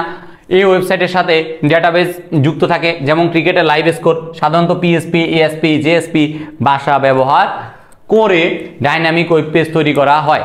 কি ভাইয়া? ডাইনামিক ওয়েব পেজ তৈরি করা হয়। আর এটা কি দিয়ে তৈরি করা হয়? আমার HTML ভাষা ব্যবহার করে তৈরি করা হয়। আর এটা কি দিয়ে তৈরি করা হয়? PHP, ASP, JSP ভাষা। ওকে, বর্তমানে এই ধরনের ওয়েবসাইটের চাহিদা সবচেয়ে বেশি, যেমন google.com সার্ভিস, তারপরে NIDW, government.bd। এই যে আমরা যখন NID নিয়ে যতগুলো প্যারা আছে এগুলো এখানে করি, পাসপোর্ট নিয়ে যতগুলো প্যারা আছে এখানে করি, বুঝছো? এগুলো আমাদের রেগুলার লাইফে অনেক বেশি ইউজ হয়। তো যদি আমাদের কোশ্চেন আসে, সরি ভাইয়া, স্ট্যাটিক এবং ডাইনামিকের মধ্যে কোনটা আমরা সবচেয়ে বেশি ইউজ করি? ভাইয়া ডাইনামিক আমরা সবচেয়ে বেশি ইউজ করি। এই যে বুঝতে পারতেছো, এক্সাম্পলগুলো দেখলে বুঝতে পারবা। ডাইনামিক ওয়েব পেজের সুবিধা বা বৈশিষ্ট্যসমূহ: রান টাইমে কন্টেন্ট আপলোড করা যায়, ব্যবহারকারী থেকে ইনপুট নেওয়া যায় এবং ব্যবহারকারী আউটপুটও পায়, তারপরে আপডেট করে পুনরায় আপলোড করতে হয় না। মনে করো কোনো একটা জিনিস আপডেট করে আবার পুনরায় আপলোড করতে হয় না। তারপরে আকার বৃদ্ধি পেলে কন্টেন্টগুলো নিয়ন্ত্রণ করা কঠিন নয়। তারপরে এই যে 5 নম্বর পয়েন্টে কি লিখছে? ডেটাবেজে ব্যবহার করে কুয়েরি করে তথ্য বের করা যায়। এই যে কুয়েরি জিনিসটা আমরা কোথায়? এই যে আমরা চ্যাপ্টার 6, ICT চ্যাপ্টার 6-এ আমরা পড়ব। ঠিক আছে, এরপর আসো ই-কমার্সের সুবিধা বেশি। তারপরে অবস্থানের উপর ভিত্তি করে, আমরা একটু আগে যেটা পড়ছিলাম এটা কিসের উপর ভিত্তি করে বলছি? গঠন বৈচিত্র্যের উপর ভিত্তি করে। এখন খোকারা আমরা কিসের উপর পড়বো? অবস্থানের উপর ভিত্তি করে। অবস্থানের উপর ভিত্তি করে আমার ওয়েব পেজগুলো দুই প্রকার। নাম্বার 1 লোকাল ওয়েব পেজ বা ওয়েবসাইট, তারপরে রিমোট ওয়েব পেজ বা ওয়েবসাইট। ওকে ভাইয়া, দেখো ভাইয়া এই জায়গায় কি লোকাল ওয়েব পেজগুলো কি? যে সকল ওয়েব পেজ সাধারণত নিজস্ব কম্পিউটার বা সার্ভারে সংরক্ষণ করা হয় এবং সোর্স ড্রাইভ অথবা ডিরেক্টরি থেকে সহজেই ব্যবহার করা যায়, সেগুলোকে লোকাল ওয়েব পেজ বলা হয়ে থাকে। লোকাল জিনিস, কোনো একটা জিনিস বলা হয় লোকাল বাস, ইজিলি সবাই ইউজ করতে পারে, তাই না? সেম ভাবে সেম কথা এই জায়গাও সেম। এই ধরনের ওয়েব পেজ ব্যবহারের জন্য ইন্টারনেট সংযোগের প্রয়োজন হয় না, একবারে লোকাল জিনিস পাওয়া যাবা তোমরা। ঠিক আছে, ওই চিন্তা করবা। রিমোট ওয়েব পেজ মানে কি? দেখো ভাইয়া, দূরবর্তী কোনো কম্পিউটার অথবা ওয়েব সার্ভারে সংরক্ষিত ওয়েব পেজগুলোকে রিমোট ওয়েব পেজ বলা হয়ে থাকে। আমরা রিমোট জব কথাটা বলি। রিমোট জব করার জন্য আমাকে অফিসে আসতে হয় না, বাসা থেকে বসেই আমি ওই জবটা করতে পারি। সেম জিনিসটার সাথে ফিল করবা। ঠিক আছে ভাইয়া, দেখো ভাই এই জায়গায় কি বলছে? রিমোট ওয়েব পেজ ডাউনলোড করার জন্য ইন্টারনেট সংযোগের প্রয়োজন হয়। হ্যাঁ ভাই, অবশ্যই তোমাকে ইন্টারনেট সংযোগ লাগবে, বাট লোকাল ওয়েব পেজের ক্ষেত্রে তোমার ইন্টারনেট সংযোগের প্রয়োজন হয় না। এই ধরনের ওয়েব পেজে ব্রাউজিংয়ের জন্য ওয়েব অ্যাড্রেস জানার প্রয়োজন হয়, কারণ তুমি যদি রিমোট জব করতে হয় তোমাকে ওয়েব অ্যাড্রেসগুলো জানতে হবে। ঠিক আছে, দেখো ভাইয়া এই জায়গায় এরূপ অ্যাড্রেসকে URL ইউনিভার্সাল রিসোর্স লোকেটরও বলা হয়ে থাকে।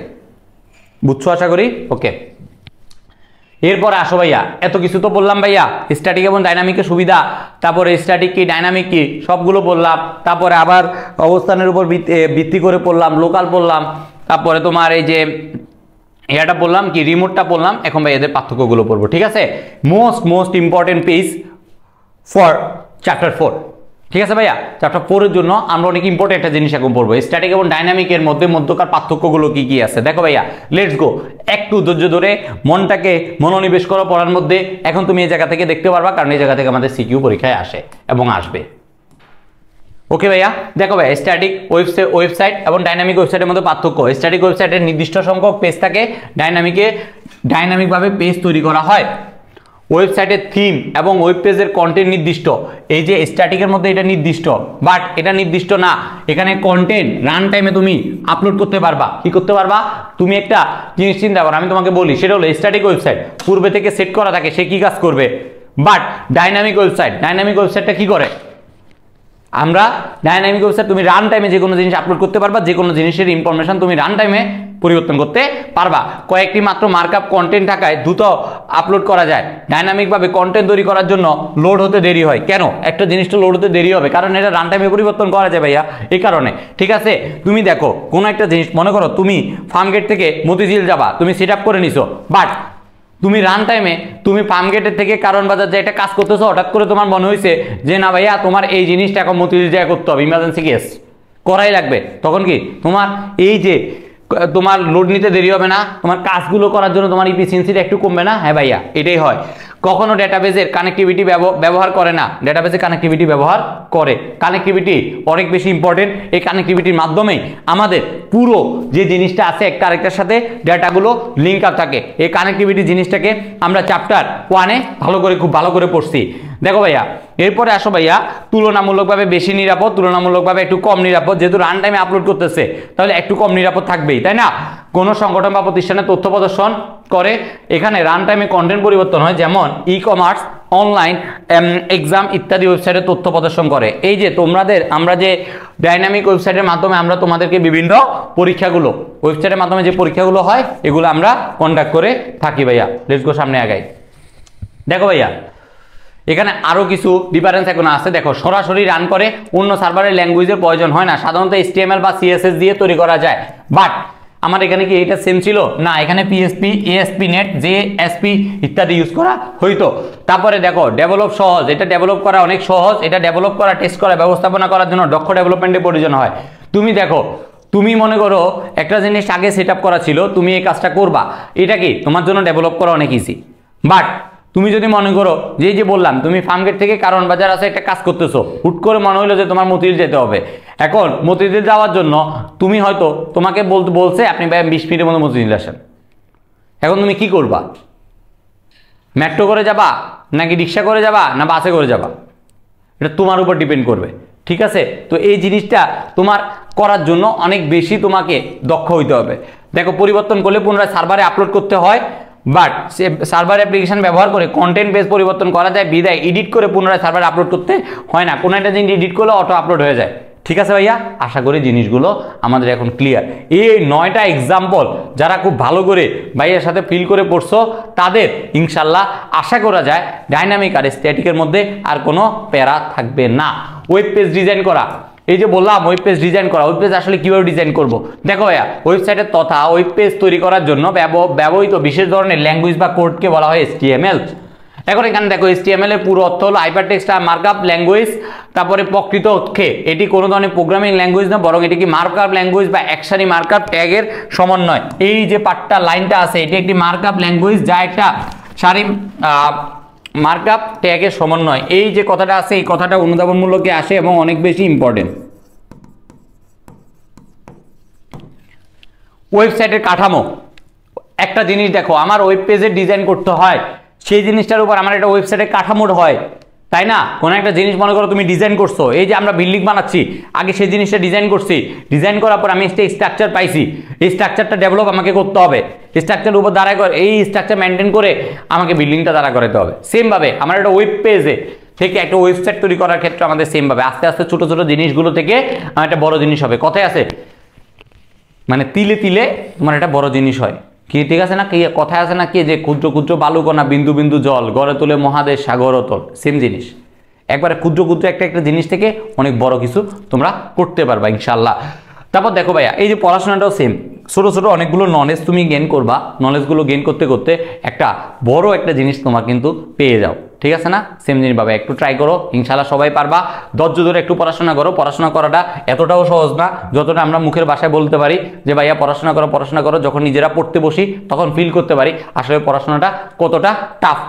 ঠিক আছে, এরপর দেখো ভাইয়া ওয়েবসাইটের কাঠামো, যে কাঠামোতে একটা ওয়েবসাইটের সকল তথ্য বা বিষয়বস্তু উপস্থাপন করা হয় তাকে ওয়েবসাইটের কাঠামো বলে। ওয়েবসাইটের অন্তর্গত বিভিন্ন ওয়েব পেজগুলো সাজানোর লেআউটই হলো ওয়েবসাইটের কাঠামো। লেআউট হলো একটা ওয়েব পেজের প্রধান কন্টেন্ট এরিয়ার স্ট্রাকচার বা অবকাঠামো। লেআউট মানে কি? তোমরা কারা কারা পুডিং খাইছো? এই যে আমাদের বলা হয় না আনারস, তোমার কি ডাবের পুডিং, তারপরে তোমার এই যে আমরা ডিমের পুডিংগুলো খাই না, পুডিংগুলোর মধ্যে বিভিন্ন লেআউট থাকে। এই যে উপরে যে আমার একটা আবরণ থাকে এই জিনিসটাকে হলো লেআউট। সেম জিনিসটা আমার এই ওয়েবসাইটের কাঠামোর মধ্যে লেআউট হলো একটা ওয়েব পেজের প্রধান কন্টেন্ট এরিয়ার স্ট্রাকচার। কি ভাইয়া? প্রধান কন্টেন্ট এরিয়ার স্ট্রাকচার। এরপরে আসো ভাইয়া ওয়েবসাইটের কাঠামোর অংশগুলো কি কি। একটা ওয়েবসাইটের কাঠামোতে মূলত 3টি ভাগে বিভক্ত থাকে: মূল পেজ, মূলধারার পেজ, ওয়েবধারার পেজ। ঠিক আছে, দেখো চিত্রটা আমি জানি না কতটুকু দেখা যাচ্ছে। বেসিক ওয়েবসাইট লেআউট আমি একটু লিখে দিচ্ছি তোমাদের, যেন তোমাদের সমস্যা না হয়। ওকে, আর এই যেটা আছে এটার উপরে লেখা আছে হোম পেজ। ঠিক আছে, এটা হলো মেইন সেকশন, আর এটা হলো সাবসেকশন।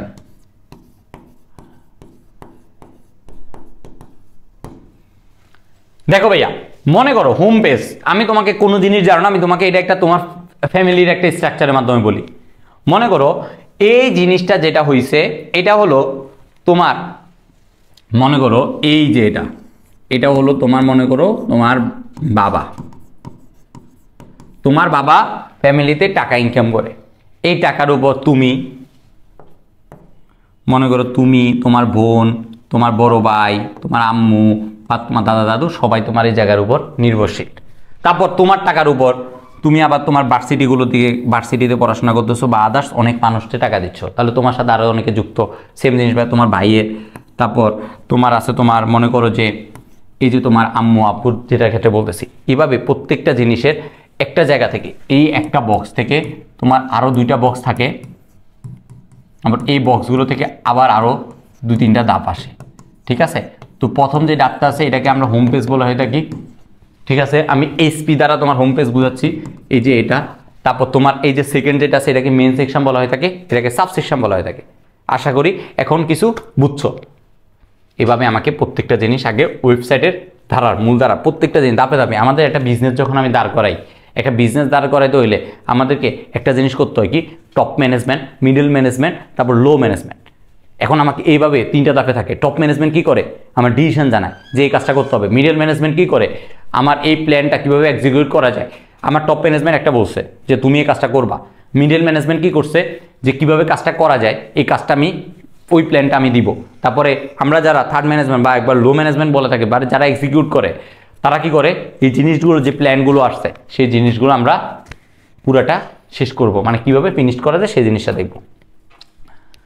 আসো ভাইয়া ওয়েবসাইটে কাঠামোর প্রকারভেদ। এখানে ওয়েবসাইট হবে। ঠিক আছে, একটা ওয়েবসাইটের গঠনে কয়েকটি ভাগে ভাগ করা যায়। ওয়েবসাইটে বিভিন্ন কাঠামোগুলোকে নিম্নত 4 ভাগে ভাগ করা যায়: হায়ারার্কিক্যাল টিম, তারপর হলো নেটওয়ার্ক বা ওয়েব লিঙ্ক, তারপর হলো তোমার লিনিয়ার বা সিকোয়েন্স, লাস্ট হলো হাইব্রিড বা কম্বিনেশন। কয় ধরনের ভাইয়া? 4 ধরনের। আমরা বাংলা ইংলিশ 2টাই দেখব, কারণ বাংলা ইংলিশ যদি তোমাকে দেখা থাকে তাহলে তোমার জন্য অনেক ইজি। আসো ভাইয়া শুরু করি। এই বোকা ছেলেরা যারা আছো, তোমরা টপোলজি পড়ছো না? চ্যাপ্টার 2 এর টপোলজির সাথে এখানে মোটামুটি অনেক কিছু মিল আছে এই কাঠামোগুলোর মধ্যে। ঠিক আছে, দেখতে শুনতে অনেকটা সেম। ঠিক আছে, দেখতে শুনতে অনেকটা সেম। দেখো ভাইয়া আমরা তোমাদেরকে একটু শুরু করি, তোমাদের একটু ডিস্টার্ব করলাম। ঠিক আছে, দেখো ভাইয়া হায়ারার্কিক্যাল বা টি কাঠামো, এই জায়গায় কি ভাইয়া, যে ওয়েবসাইটের পেজগুলো শাখা প্রশাখায় সাজানো থাকে তাকে টি কাঠামো বলা হয়ে থাকে। এই পদ্ধতিতে ওয়েবসাইটে বিভিন্ন শাখাগুলো আলাদাভাবে সংযুক্ত থাকে। হোম পেজ, সাবমেনু ও অন্যান্য পেজের লিঙ্ক থাকে। হোম পেজ একটু আগে বললাম না, হোম পেজ, সাবমেনু এবং অন্যান্য পেজ একটি আরেকটার সাথে লিঙ্ক থাকে। এতে করে ওয়েবসাইটের ভিজিটররা সহজে বুঝতে পারে কোন অংশে তার কোন প্রয়োজনীয় তথ্যগুলো রয়েছে। বড় বড় প্রতিষ্ঠান বা কর্পোরেট প্রতিষ্ঠানে ওয়েবসাইট, স্কুল, কলেজ বা ব্যাংক, বিমা ইত্যাদি ব্যবসায়িক প্রতিষ্ঠানে তোমার এই ধরনের ওয়েবসাইট ইউজ করে। যেমন দেখো এই যে কলেজ, এটা আমার একটা কলেজের ওয়েবসাইট। এই কলেজে এখানে আর্টসের স্টুডেন্ট আছে, এখানে সায়েন্সের স্টুডেন্ট আছে, এখানে কমার্সের স্টুডেন্ট আছে। তারপর এখানে মনে করো তুমি কলেজের ওয়েবসাইটে ঢুকছো, ঢোকার পর তুমি সায়েন্সের স্টুডেন্ট, তাইলে তুমি সায়েন্সের এই জায়গায় পেজটাতে ঢুকবা। তারপর তুমি ওইখান থেকে কোথায় যাবা, তোমার সায়েন্সে যাবা, ফিজিক্স দরকার, ম্যাথ দরকার, কেমিস্ট্রি দরকার, যেটা দরকার তুমি এখানে যাবা। যারা আর্টসের স্টুডেন্ট তারা এখানে আসবে, যারা কমার্সের স্টুডেন্ট তারা এখানে আসবে। তাইলে কি প্রত্যেকটা জিনিস আলাদা আলাদাভাবে তোমার ভাগ করা আছে না মেনুগুলো, তাইলে তোমার কোনো একটা ইনফরমেশন খুঁজতে কি প্যারা হবে না ভাইয়া। এই চিত্রটা দেখো, এই চিত্রটা, তারপরে এই চিত্রটা তো দেখো, এই যে হোম পেজ, এটার সাথে তোমার দুইটা পার্ট, P1 আর P2। এখন মনে করো আমার চাইতে হবে P1 এ, আমি P1 এর দিকে যাব, আমার P2 দিকে তাকানোরই দরকার নেই, যেটা আমার দরকার আমি শুধু সেটাতে। এই চিত্রটাও সেম, এই তিনটা চিত্র যারা দেখবা মোটামুটি এগুলো পরীক্ষা আঁকবা, ঠিক আছে। পরীক্ষার খাতায় যখন এই ধরনের স্ট্রাকচার যেগুলো আইসিটিতে একটা জিনিস মাথায় রাখবা, সেটা হলো ফিগার। যে জায়গায় ফিগার দেওয়া যায় মাস দিবা, আঁকতে বলুক পরীক্ষায় যে ফিগার দিতে বলুক তাও দিবা, না দিতে বললেও দিবা, ওকে। এরপরে আসো ভাইয়া নেটওয়ার্ক কাঠামো বা ওয়েব লিঙ্ক। কি এই ধরনের ওয়েবসাইট কাঠামোতে সবগুলো পেজে একে অপরের সাথে লিঙ্ক থাকে। এই যে দেখো এটা আমার ওয়ান কাইন্ড অফ, মনে করো এই যে স্ট্রাকচারটা আছে, এই স্ট্রাকচারটা, এই স্ট্রাকচারটা, এই স্ট্রাকচারটা, এই স্ট্রাকচারটা, তারপরে এটা এটা এটা, মনে করো এটা তোমাদের সাইব ভাই, এটা তোমাদের মাশরাফি ভাই, এটা তোমাদের ফায়াজ ভাই, এটা তোমাদের তুর্য ভাই, এটা তোমাদের সিয়াম ভাই, এটা তোমাদের সনদ ভাই, এটা তোমাদের এক্স ভাই, এটা তোমাদের ওয়াই ভাই, ঠিক আছে। এই বাইগুলো প্রতিটার সাথে কানেক্টেড থাকবে, প্রতিটা যে যেখানে পারে প্রতিটার সাথে কানেক্টেড থাকবে, কেউ কারো থেকে বাদ যাবে না, সবাই সবার সাথে কানেক্টেড থাকবে, ইচ অ্যান্ড এভরি পার্সন সবাই সবার সাথে কানেক্টেড থাকবে, ঠিক আছে। সবাই সবার সাথে কানেক্টেড থাকবে। এই যে কানেক্টেডটা থাকবে এটাকে কি বলা হয়, নেটওয়ার্ক কাঠামো বলা হয় থাকে, বুঝছো? আশা করি বোঝার কথা। এরপরে আসো ভাইয়া লিনিয়ার কাঠামো বা সিকোয়েন্স। কি ভাইয়া, কোনো ওয়েবসাইটের পেজগুলো ক্রমানুসারে করার স্ট্রাকচার বা কাঠামোকে লিনিয়ার কাঠামো বলা হয়ে থাকে। কি ভাইয়া, মনে করো এই যে মেইন পেজ, এই মেইন পেজগুলো কি করছে ভাইয়া, দেখো কি অন্য ওয়েবসাইটের পেজগুলো ক্রমানুসারে করার স্ট্রাকচার, এই যে ক্রমানুসারে একটা ক্রমানুসারে মেনটেন করছে না, একটা ক্রম মেনটেন করছে। কেমনে ক্রম মেনটেন করছে, মনে করো এটা হোম মেইন পেজ, এটা 3, এটা 2, এটা 1, এটা মনে করো এটা 4, সরি আমার এটা ক্রমানুসারে মেনটেন করতেছে। মনে করো আমার এটা 4, আমরা কি করি, মনে করো এই যে বড় থেকে ছোটতে সাজাইতে বলছে 4 3 2 1, এটা ক্রম মেনটেন করছে না। সেমভাবে 1 2 3 4 এটা ক্রম মেনটেন করছে না। এইভাবে সেম পেজগুলোতে এই জায়গায় আমার মেইন পেজের সাথে এটা কানেক্টেড থাকবে, এটা কানেক্টেড থাকবে, এটা কানেক্টেড থাকবে। মেইন পেজগুলো একটা ক্রমানুসারে, এই যে দেখো প্রথমে এদিক থেকে এদিকে গেছে, তারপরে এদিক থেকে এদিকে গেছে, তারপরে এদিকে গেছে, তারপরে কি করতেছে আবার এটা থেকে আবার ডাটা পাঠাইতেছে, এই আবার এটা থেকে পাঠাইতেছে, এই আবার এটা থেকে পাঠাইতেছে, আবার এই পার্টগুলো একটা আরেকটার সাথে আবার যুক্ত। তাইলে কি মেইন পেজগুলো একটা আরেকটার সাথে যুক্ত। এবার মেইন পেজগুলো কি আবার সাব পেজগুলো আছে, তাই না? আমি একটু আগে তোমাদেরকে যখন ফার্স্টের দিকে পড়াইছিলাম তখন কিন্তু এই জায়গা বলছি, এই যে তোমার বাবার সাথে যে জিনিসগুলো যুক্ত বলছিলাম তখন কিন্তু আমাকে home page, main section, sub section এগুলো বুঝাইছিলাম। এই জায়গায় যেটা আছে আমাকে এই জিনিসগুলো মেনটেন করতে হবে। এবার আসো ভাইয়া এটার ক্ষেত্রে, এই যে এটা আমি যখন সার্ভার করাইছিলাম তখন কিন্তু আমি এই ছবিটা আঁকছিলাম। কেন আঁকছিলাম দেখো, এই জায়গা এই যে মেন জিনিসটা আছে, এই বাবাটা এটার সাথেও যুক্ত, এটার সাথেও যুক্ত, এটার সাথেও যুক্ত, এটার সাথেও যুক্ত। তাইলে কি এর একটা স্ট্রাকচার মেনটেন করছে না, আমার এটা লিনিয়ার স্ট্রাকচার মেনটেন করছে। এরপর এই চিত্রটা ফিল করো তাইলেও বুঝতে পারবা। এরপরে ভাইয়া এই চিত্রটাও ফিল করো তাইলে বুঝতে পারবা। কোনো বান্দা যদি এইটা না বুঝো এটা অন্তত পক্ষে বুঝবা, এটা না বুঝো ভাইয়া এটা তো অন্তত পক্ষে বুঝবা, এটা না বুঝো ভাইয়া এটা তো অন্তত পক্ষে বুঝবা। একটা তোমার টপিকস বোঝানোর জন্য ভাইয়া তোমাকে এখানে 4টা ছবি তোমাকে এই জায়গায় দিছি, সেমভাবে এই জায়গায় যখন বুঝাইছি তখন ভাইয়া 1টা 2টা 3টা ছবি তোমাকে দিছি। তাহলে তোমার কি করতে হবে, প্রত্যেকটা জিনিস অবশ্যই বুঝে বাইরে থেকে যাইতে হবে, না বুঝে কই যাবা, পালানোর কোনো সুযোগ নেই। এরপর আসো ভাইয়া হাইব্রিড বা কম্বিনেশন কাঠামো। এখন হাইব্রিড বা কম্বিনেশন কাঠামোতে আমাকে কি বলছে দেখো, একাধিক স্ট্রাকচার ব্যবহার করে ডিজাইনকৃত ওয়েবসাইটগুলোকে হাইব্রিড বা কম্বিনেশন বা মিক্সড স্ট্রাকচার বলা হয়ে থাকে। এখন দেখো হাইব্রিড মানে কি, আমরা যারা মনে করো এই যে ফসল জমি করতেছে না, আগে কি হইতো যে ফসল জমির ক্ষেত্রে যখন জমিতে ধান রোপণ করা লাগতো, এখন দেখবা একটা ধান, জাস্ট একটা ধান থেকে একটা চারা রোপণ করলে অনেকগুলো ধান বের হয়ে যেত। আগে ওই জায়গায় 4-5টা একসাথে চারা দেওয়া লাগতো, ওই জায়গা থেকে তারপর আসতো। এখন ভাইয়া এই যে হাইব্রিড জিনিসটা আমাকে করতেছে, এটাতে কিন্তু প্রিভিয়াসলি অনেক অ্যাক্টিভিটিস করছে। যেমন এই বীজটা থেকে যখন এই বীজটা বের করছে তখন এটার মধ্যে অনেক প্রক্রিয়া করে অনেক ধরনের জিনগুলো অ্যাড করে তারপর জিনিসটাকে সেট আপ করছে। সেম জিনিসটা আমরা এই জায়গায় এক্সিকিউট করবো। দেখো ভাইয়া, হাইব্রিড বা কম্বিনেশন কাঠামোর মধ্যে অনেকগুলো কাঠামো আমার এই জায়গায় যুক্ত হবে। লিনিয়ার কাঠামো যুক্ত হবে, হায়ারার্কিক্যাল বা টি স্ট্রাকচার যেটা বলছি ওটা যুক্ত হবে। তারপর এই যে আমাদের বিভিন্ন টপোলজিগুলো বলি আমরা, টপোলজির ক্ষেত্রে আমরা যেমন বলছিলাম না তোমার সেকেন্ড চ্যাপ্টারে, ওই যে মনে করো একটা যমজ ভাই, এক মায়ের দুইটা যমজ ভাই, সেম জিনিসটা এই জায়গায়ও সেম, মা সেম, দুইটা ভাই যমজ, এই জায়গায় পুরোপুরি অনেকটা সেম, ওয়ার্ডগুলোর সাথে কাজগুলো পুরোটা অ্যাক্টিভিটি সেম। দেখো ভাইয়া, এই জায়গায় আমার একটা হোম পেজ, এইটা এটার সাথে যুক্ত, এটা এটার সাথে যুক্ত, এটা মেন পার্ট। এখান থেকে মনে করো বিভিন্ন সাব সেকশনগুলো যুক্ত হয়েছে, সাব সেকশন থেকে আবার বিভিন্ন সেকশনগুলো বের হয়েছে। ওই যে টপ ম্যানেজমেন্টের কথা বললাম না, টপ ম্যানেজমেন্ট, মিড ম্যানেজমেন্ট, লো ম্যানেজমেন্ট যারা আছে, এই জিনিসগুলো যারা এক্সিকিউট করে এই সেমভাবে। আবার এই জায়গায় এগুলো কি লিনিয়ার না, একটু আগে পড়ছিলাম না ভাইয়া লিনিয়ার। তারপরে এটা ট্রি, এগুলো এক একটা যুক্ত হয়ে কি হয়েছে আমার হাইব্রিড বা মিক্সড হয়েছে। সেমভাবে ভাইয়া এটার ক্ষেত্রে চিন্তা করো, তাইলে তুমি বুঝতে পারবা। চিত্র যেটা ইজি হয় ওইটা তুমি পরীক্ষার খাতা আঁকবা। বাট আবারও কথাটা বলতেছি, আইসিটির ক্ষেত্রে চিত্র আঁকতে বলুক আর না আঁকতে বলুক, পরীক্ষার খাতায় চিত্রটা আঁকবা। চিত্র আঁকা তোমার জন্য ফরজ, যেখানে আঁকা যায়। এরপর আসো ভাই HTML এর মৌলিক বিষয়গুলো। আমাদের দেখো ভাইয়া, যখন আমরা ওয়েবসাইট নিয়ে কথাবার্তা বলছিলাম তখন ওইখানে কিছু মৌলিক জিনিস ছিল না? হ্যাঁ ভাইয়া, সেম জিনিসটা HTML। প্রত্যেকটা জিনিসের, প্রত্যেকটা মানুষের চলাফেরার ক্ষেত্রে তার কিছু মৌলিক কাজ আছে। মানুষের কি মৌলিক চাহিদা 5টা না? এখন মৌলিক চাহিদা তোমার 5টা যদি ঠিকমতো তুমি না পাও তাহলে কি হবে? কিন্তু আমরা এখন মৌলিক চাহিদার ক্ষেত্রেও কিন্তু উদাসীন অনেক।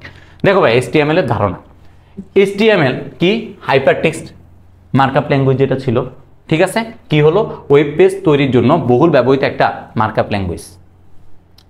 মার্কআপ ল্যাঙ্গুয়েজ মূলত টেক্সট ভিত্তিক প্রোগ্রাম ভাষা। কি ভাইয়া? টেক্সট ভিত্তিক প্রোগ্রাম ভাষা। এই জিনিসটা বলছিলাম, অনুধাবন মূল্যকে এই কোশ্চেনটা পাবাই ভাইয়া, আজকে পাও বা কালকে পাও, প্রি টেস্টে পাও, টেস্টে পাও, ইয়ার ফাইনালে পাও, বা তোমার ফাইনালে যে কোনো একটা না একটা জায়গায় পাবাই। ঠিক আছে ভাইয়া? দেখো, ওয়েব ডেভেলপার হতে হলে এই ল্যাঙ্গুয়েজটি সবার আগে ভালোভাবে শিখতে হবে। কি করতে হবে? ভালোভাবে শিখতে হবে। এখন দেখো ভাই, একটু ইতিহাস জানি। ইতিহাস আসলে আসে না, বুঝছো? আইসিটির ক্ষেত্রে ইতিহাস এত কাজে আসে না, কিন্তু ইতিহাসগুলো আমরা মাঝে মাঝে, এই যে এখন মনে করো যে এই জায়গাটা একটু লেস ইম্পর্টেন্ট, এই যে 1990 সালে এটা করছি, বাট এটা তোমার একটু মাথায় রাখবা, কারণ এই মাথায় রাখলে তোমার পড়াশোনার প্রতি একটু পিল পাবা। দেখো ভাই, 1990 সালের দিকে টিম বার্নার্লি কি করছে? এই ভাষার প্রাথমিক রূপদান লাভ করেন। এখন এই টিম বার্নার্লি, এটা কিন্তু ভাইয়া ইম্পর্টেন্ট, কিন্তু সালটা ইম্পর্টেন্ট না আমার জন্য। সালে তো বেশি আইসিটিতে আসে না, খুব কম টাইমে আসে। যদি আমার মতো গাট্টারা কোনো টিচার হইতে পারে তাহলে হয়তো 1990 সালে এটা দিয়ে দিতে পারে। এরপরে আসো ভাইয়া, মার্কআপ ল্যাঙ্গুয়েজের বাংলা অভিধানিক অর্থ হলো অতিরিক্ত ভাষা। এখন তুমি বলতে পারো ভাইয়া HTML পড়ে আসলে আমার কি লাভ, যদি এটা আমার অতিরিক্ত ভাষাই হয়? পরে কাজে আছে ভাইয়া, অতিরিক্ত জিনিসপত্র মাঝে মাঝে কাজে আসে, তোমার লাইফটাকে সহজ করে দেয়। তুমি দেখো ভাইয়া, তোমার মৌলিক চাহিদা 5টা, কিন্তু তুমি এত কিছু কেন করতেছো? এত কিছু এই কারণেই বাবা করতেছো, কারণ তোমার লাইফটা যেন ইজি হয়, তুমি যেন অপটিমাইজ ওয়েবে কাজগুলো করতে পারো। ঠিক আছে ভাইয়া? এই HTML যেটা আমাকে আছে ভাইয়া, এটা পুরো জিনিসটাকে অপটিমাইজ করে ফেলছে, আমার কাজগুলোকে ইজি করছে, প্রোডাক্টিভিটি বাড়াইছে। ঠিক আছে ভাইয়া? না, ইফিসিয়েন্সি আমার বাড়াইছে। সব জিনিসটা আমাকে এভাবে ফিল করতে হবে ভাইয়া। দেখো ভাই, এখানে কি বলছে, আমরা ওয়েব পেজে যে সকল বিষয়বস্তু দেখে থাকি এবং এর অনেক বেশি বিষয় HTML এ লেখা হয়, আর এই অতিরিক্ত লেখা বা ভাষায় হচ্ছে মার্কআপ ল্যাঙ্গুয়েজ। ভাইয়া আমার মনে হয় না এখন আর কোনো জিনিস তোমাদের কনসেপ্টে সমস্যা আছে ইনশাল্লাহ। HTML ব্যবহার করে সহজে ওয়েব পেজ ডিজাইন করা যায়। তারপরে HTML ব্যবহার করে ফাইলে লেখা টেক্সট, অডিও, ভিডিও, অ্যানিমেশন ইত্যাদি লিঙ্ক করা যায়। HTML এ কতগুলো মার্কআপ ট্যাগের সমষ্টিকে ওয়েব পেজ বা এলিমেন্ট কীভাবে প্রদর্শন করে তা নির্দেশ করে। এখানে প্রত্যেকটা জিনিস HTML এর প্রতিটা লাইন, HTML কি করে না করে এই জিনিসগুলো লেখা আছে, কি করে না করে এই জিনিসগুলো এখানে লেখা আছে। তারপরে প্রথমে HTML তৈরির উদ্দেশ্য ছিল বৈজ্ঞানিক গবেষণা বা তথ্য উপাত্ত বিভিন্ন স্থানে আদান প্রদান করা। 1990 সালের দিকে NCSA কর্তৃক এটা করছে, 1997 সালে এটা করছে। তারপরে HTML 3.2 প্রকাশিত হয়েছে। তারপরে একই বছরের শেষে ডিসেম্বরে W3C, এভাবে ইতিহাসটা আছে, একবার রিডিং মারা চলে যাও। ঠিক আছে? এটা তোমাদের জাস্ট একটু রিডিং মারার জন্য, এটা এত বেশি ইম্পর্টেন্ট না। এবারে আসো ভাইয়া, এই যে স্মার্টফোন এবং ট্যাবলেটের মতো ডিভাইস বিবেচনা করে HTML5 এর অনেক ফিচার নির্মিত হয়েছে। টেক্সট এডিটর ব্যবহার করে ওয়েব পেজের জন্য HTML ফাইল তৈরি করা হয় এবং HTML ফাইলের এক্সটেনশন হলো এটা। এই নাম আমরা একটু আগে পড়ছি। এই যে টিম বার্নার্লি সাহেবের ছবি টবি দিয়ে একটু কাহিনী এখানে লেখা হয়েছে, এটা তোমাদের বই থেকে নেওয়া হয়েছে। এই যে কথাগুলো এখানে লেখা আছে না, এই কথাগুলো আমরা এই জায়গায় প্রত্যেকটা জিনিসই লিখে দিছি। ঠিক আছে ভাইয়া? তাইলে আর কোনো প্যারা নাই। দেখো ভাইয়া HTML এর সুবিধা আমরা যখন প্রত্যেকটা জিনিস পড়ছিলাম তখন প্রত্যেকটা জিনিসের সুবিধা অসুবিধাগুলো একবার করে দেখে নিই। দেখো HTML এর ওয়েব পেজ লেখার জন্য সবচেয়ে বেশি ব্যবহৃত মার্কআপ ল্যাঙ্গুয়েজ, এটি ব্যবহার করা সহজ, নিচের সুবিধাগুলো বর্ণনা করা হলো। দেখো ভাইয়া কি HTML এর ভাষা শেখা ফরম্যাটিং করা সহজ, প্লেন টেক্সট বিদায় এডিট করাও সহজ। তারপরে কি উইন্ডোজের সাথে ফ্রি এডিটর বা এবং প্রায় সব ধরনের ব্রাউজার সমর্থন করে। এবার আসো ভাইয়া ওয়েব ফর্ম ডিজাইন করা যায়, ওয়েব পেজে সহজে অডিও ভিডিও এবং অ্যানিমেশন যুক্ত করা যায়। অ্যানিমেশন জিনিসটা অনেক ভালো লাগে তাই না? তোমরা কারা কারা বিভিন্ন মুভি দেখো না, মুভির মধ্যে অ্যানিমেশন দিলে অনেক সেই লাগে। এরপর আসো ভাইয়া এটি ইউজার ফ্রেন্ডলি, প্রোগ্রামিং সম্বন্ধে ধারণা নেই এমন ব্যবহারকারীও সহজে শিখতে পারে। প্রোগ্রামিং অনেক বেশি প্যারাদায়ক তাই না? প্রোগ্রামিং এর ভাইয়া চ্যাপ্টারটা করো, ইনশাআল্লাহ দেখবা প্যারা চলে যাবে গা। অনেক ইজি, বেশি পড়াই নাই, যেটা দরকার সেটা পড়াইছি। আর যদি কোনো কিছু দরকার হয় অবশ্যই ভাইয়া তোমাদেরকে ওই জিনিসটা প্রোভাইড করে দেবো, কোনো প্যারা নাই। লাইফে এত প্যারা নিয়ে লাভ কি তাই না? এটি CSS এবং জাভাস্ক্রিপ্ট এবং কিছু অ্যাপলেটের মাধ্যমে মিথস্ক্রিয় একটি ওপেন টেকনোলজি। HTML এ তৈরি করা ওয়েব পেজকে লোড করতে কম সময় লাগে। তারপরে HTML ভ্যালিডেটরের সাহায্যে HTML তৈরি ওয়েব পেজের সিনট্যাক্স ইরর বের করা হয়। কি করা হয়? সিনট্যাক্স ইরর বের করা হয়। এই লাইনটা অনেক বেশি ইম্পর্টেন্ট, এটা একটু পড়ো 8 নাম্বারটা, ঠিক আছে? 9 নাম্বারটা সার্চ ইঞ্জিন বা অপটিমাইজ ফ্রেন্ডলি সাইট তৈরি করা হয়। HTML এর সুবিধাগুলো ভাইয়া পড়লাম। HTML এর অসুবিধাগুলো, প্রত্যেকটা জিনিসে কিছু সুবিধা অসুবিধা থাকে, ঠিক আছে না ভাইয়া? এখন HTML এরও কিছু অসুবিধা আছে। এটি সাধারণত ওয়েব পেজ তৈরি করার জন্য অনেক কোড লিখতে হয়, এটা একটু প্যারা। কোনো কিছু বেশি লেখা, কোনো কিছু একটু মনে করে আমাদের থিওরি কোর্স যেগুলো আমরা আসলে ভার্সিটিতে করি এগুলো আমাদের লিখতে অনেক বেশি প্যারা লাগে। ম্যাথ কোর্সগুলো আমরা ইজিলি তাড়াতাড়ি আনসার করে ফেলতে পারি বা ম্যাথ বুঝে করতে পারি। থিওরি কোর্সগুলো অনেকগুলো মুখস্থ টার্ম থাকে যেগুলো করা একটু টাফ। শুধুমাত্র স্ট্যাটিক এবং প্লেন পেজ তৈরি করা যায়, ডাইনামিক পেজ তৈরিতে ব্যবহৃত হয় না। HTML এর নিরাপত্তা খুবই দুর্বল, বড় কোড লেখা পেজ চালানো জটিলতা সৃষ্টি হয় HTML এর ট্যাগগুলো, ঠিক আছে? ট্যাগগুলো দেখি ভাইয়া কি বলছে। HTML এ কোড লেখার জন্য আমাকে গ্রেটার দেন, লেস দেন এবং গ্রেটার দেন, এভাবে এই যে জিনিসটা আছে না, এটা আমার কি করে কোনো একটা জিনিসকে ক্লোজ করতে ইউজ করা হয়। এই দুটি চিহ্নের মধ্যে কিছু ওয়ার্ড যেমন HTML হেড, টাইটেল, বডি ইত্যাদি কিওয়ার্ড ব্যবহার করা হয়। তারপরে এই যে দুইটা আছে, এই দুইটা চিহ্নের মাধ্যমে লেখা একটি কিওয়ার্ডকে একত্রে ট্যাগ বলা হয়ে থাকে। দেখো ভাইয়া এই জায়গায় আছে, এটাকে কি বলা হয়? এই যে ট্যাগ নেম, কি লিখছি ভাই? Tag name. এটা আমার ওপেনিং ট্যাগ। কি ভাইয়া? Opening tag. তারপর এখানে কন্টেন্টগুলো থাকবে। কন্টেন্টে কি থাকতে পারে? টেক্সট থাকতে পারে, ইমেজ থাকতে পারে, লিঙ্ক থাকতে পারে ইত্যাদি। তারপর এই জায়গায় কি আছে? ট্যাগ নেমটা ক্লোজ করছি, ক্লোজিং ট্যাগ। একটা কি স্টার্টিং ট্যাগ বা ওপেনিং ট্যাগ, আরেকটা হলো ক্লোজিং ট্যাগ। এই যে চিহ্নটা বললাম না, এই চিহ্নটা এটা ক্লোজিং এর জন্য ইউজ করা হয় বাবারা, ঠিক আছে? আমার ছোট্ট পাইয়াপুরা। দেখো ভাইয়া অনেক জিনিস আমরা মোটামুটি আগায় গেছি, এখন আমাদের একটু মাথা ঠান্ডা করতে হবে, কারণ এখানে কিছু জিনিস আমাকে কিছু ট্রাম আমাদের মনে রাখতে হবে। HTML এলিমেন্টগুলো কি? HTML এর তোমার যে এলিমেন্ট বলতে HTML এর উপাদান সমূহকে বোঝানো হয়েছে। একটি ওপেনিং ট্যাগ আর একটি ক্লোজিং ট্যাগ দিয়ে গঠিত হয় একটি HTML এর এলিমেন্ট, এবং ট্যাগের ভিতরের কন্টেন্টগুলো সবকিছুকে এলিমেন্ট বলা হয়ে থাকে। এই যে ট্যাগের ভিতরে যে কন্টেন্টগুলো আছে এগুলোকে আমরা কি বলা হয়ে থাকি? এলিমেন্ট বলা হয়ে থাকি বাবারা। HTML ট্যাগ দুই ধরনের হয়ে থাকে, একটা হলো কন্টেইনার আর একটা হলো এমটি। এটা মোস্ট ইম্পর্টেন্ট। দেখো ভাই এখানে কি বলছে? ধারক মানে কি? Container tag. এই ধরনের ট্যাগের শুরু বিষয়বস্তু এবং ট্যাগের শেষ থাকে। মনে করো এরপরে আছে ফাঁকা ট্যাগ বা এমটি ট্যাগ। কি বলা হয়ে থাকে? এই ধরনের ট্যাগের শুরু আছে কিন্তু ট্যাগের বিষয়বস্তু বা শেষ থাকে না। আমাদের কোশ্চেনে বেশিরভাগই থাকে এমটি ট্যাগ কেন ইউজ করা হয় এরকম, যেমন ইমেজ। তারপরে এই যে ইমেজের জন্য আমরা এরকম ট্যাগ ইউজ করি, তারপরে বোল্ড করার জন্য, তারপরে এগুলো আমরা একটু পরে পড়বো, সমস্যা নাই। এগুলো আমরা জাস্ট একটু দেখে রাখো যে বিভিন্ন ফাঁকা ট্যাগগুলো যেগুলো আছে এগুলো অনেক বেশি আসে। এই যেগুলো আছে এখানে এগুলো তোমার অনেক বেশি কাজে লাগবে, বিকজ তোমার MCQতে এগুলো দিয়ে দেয়। নিচের কোনটি এমটি ট্যাগ বলো? আশা করি বুঝছো ভাইয়া। এরপরে আসো ভাইয়া আমার এই জায়গায় কি বলছে? HTML এর element syntax. HTML element syntax কি? HTML এলিমেন্ট শুরু হয় ওপেনিং ট্যাগ দিয়ে আর শেষ হয় ক্লোজিং ট্যাগ দিয়ে। এটা কিন্তু একটু আগে বলছি তাই না? এবার 2 নাম্বার কি? শুরু এবং শেষের মধ্যে মধ্যবর্তী সবকিছু হলো এলিমেন্ট কন্টেন্ট, একটু আগে পড়ছি। তারপর দেখো কিছু HTML এলিমেন্টে কোনো কন্টেন্ট থাকে না, এগুলোকে এমটি এলিমেন্ট বলে, একটু আগে পড়ছি সবগুলা। দেখো সব কিছু পড়ছি, জাস্ট একটু আরেকবার নোট করতেছি, কথাগুলোকে সাজায় লিখতেছি। এরপর দেখো যদি কোনো HTML এলিমেন্ট স্টার ট্যাগের মধ্যে শেষ হয়ে যায় তাকে কি বলা হয়? তাকে এই যে ওই এমটি যেটা বললাম এটাই। তারপর HTML এর এলিমেন্ট সমূহ কি কন্টেন্ট নেই এমন ধরনের HTML কে এটি এলিমেন্ট বলে, এমটি এলিমেন্ট বলা হয় থাকে, বুঝছো? এই এলিমেন্টগুলো স্টার ট্যাগে শেষ হয়ে যেতে পারে, যেমন এই যে যেটা বললাম 12 হলো একটি এমটি এলিমেন্ট যার কোনো ক্লোজিং ট্যাগ নেই, লাইনের মধ্যে ব্রেক দেওয়ার জন্য তোমার বিআর ইউজ করা হয়। তারপরে তোমার এই যে দেখছো ব্রেক দেওয়ার জন্য যেটা ইউজ করা হয় তোমার বিআর ইউজ করা হয়। তারপরে এগুলো আমরা মোটামুটি পড়বো, আরও একটু সামনে আছে। এই যে দেখো এই জায়গায় এই চিত্রটা যেখানে আছে এটা অনেক বেশি ইম্পর্টেন্ট। এই টেবিল থেকে মোটামুটি তোমার পরীক্ষায় কোশ্চেন থাকবে। বোল্ডের টেক্সটের জন্য আমার কোনটা ইউজ করা হয়, লেখাটা বোল্ড করে ফেলবে। তারপরে তোমার ইটালিক টেক্সটের জন্য কি ইউজ করা হয়, এটা অনেক বেশি ইম্পর্টেন্ট, ঠিক আছে? আমি একটু বলে রাখি যেটা যেটা ইম্পর্টেন্ট, এটার মধ্যে একটা একটা গোল দিচ্ছি। তারপরে ডিলেটেড টেক্সটের জন্য কেমন আমার দিতে হবে, কি ইউজ করতে হবে, দেখো বোল্ডের জন্য বি, তারপরে তোমার ইটালিকের জন্য আই, ডিলেটের জন্য ডেল, এটা ইম্পর্টেন্ট। তারপরে বিগ টেক্সটের জন্য বিগ, তারপরে স্মল ট্যাগের জন্য স্মল, এগুলো সবগুলো আবার ক্লোজ করা লাগতেছে, ঠিক আছে? এগুলো সবগুলো আবার ক্লোজ করা আছে। তারপরে তোমার সাবস্ক্রিপ্ট, তারপরে সুপার স্ক্রিপ্ট, তারপরে হাইপার লিঙ্ক, ঠিক আছে? এই জিনিসগুলো কিভাবে আমরা করি, এই যে আমাদের পরীক্ষা যে আসে না, তোমাদের পরীক্ষা যে H2O, তারপরে তোমার আসে তোমার এইচ এরকম স্কোয়ার থাকে, এরকম থাকে, এই জিনিসগুলো যেগুলো এগুলোর জন্য আমার এই যে সাবস্ক্রিপ্ট সুপার স্ক্রিপ্ট তারপরে এই দুইটা ইউজ করা হয়।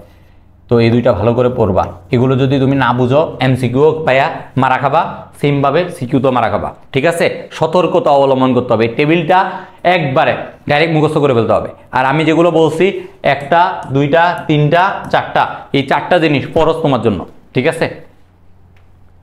এরপর আসো ভাইয়া HTML ডকুমেন্টের মৌলিক কাঠামো কি। HTML ডকুমেন্টের ট্যাগের সমন্বয়ে গঠিত যা ওয়েব পেজ প্রদর্শনকে নির্দিষ্ট করে। HTML ডকুমেন্টে বেশিরভাগ ট্যাগই শেষ হয় ক্লোজিং ট্যাগ দিয়ে। ওপেনিং ট্যাগ টেবিল, তারপরে ক্লোজিং ট্যাগ কিভাবে শেষ করে এই জিনিসটা। তারপরে যেমন এখানে দুটি ট্যাগের মধ্যে পার্থক্য হলো একটি ফরওয়ার্ড স্ল্যাশ যা বোঝায় এটি একটি ক্লোজিং ট্যাগ। একটু আগে বলছি ভাইয়া ক্লোজিং ট্যাগ সম্বন্ধে আশা করি আর কোনো প্যারা থাকার কথা না।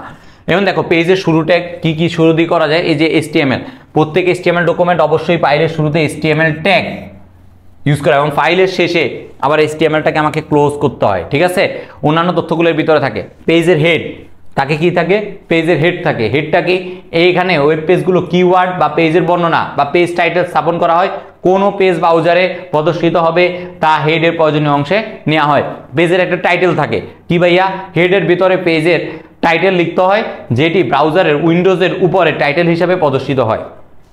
তারপরে কি পেজের বডি থাকে, বডি কি করে পেজের কন্টেন্ট টেক্সট ইমেজ এবং লিঙ্ক ইত্যাদি অংশে থাকে, ব্রাউজারে এই অংশে থাকা তথ্যাদি ব্যবহার করাকে দেখায়।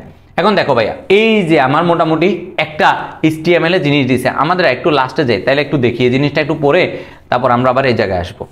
একবার লাস্টে ভাই একটা জিনিস তোমাদের জন্য রাখছি, দাঁড়াও একটা মিনিট। এই যে দেখো একটা HTML এ তোমার HTML, এই যে একটু আগে বলছি HTML, তারপরে head title, title head body body, তারপরে HTML, এই জিনিসটা দেখো তাহলে তোমার মোটামুটি এখন ক্লিয়ার হয়ে যাবে। যে কথাগুলো বলছি এই কথাগুলো এখানে আছে, ঠিক আছে ভাইয়া? ওকে, আবার আমরা আমাদের পড়ায় ব্যাক করি। পড়ায় ব্যাক করি, দেখো সরি আমরা পড়ায় ব্যাক করি।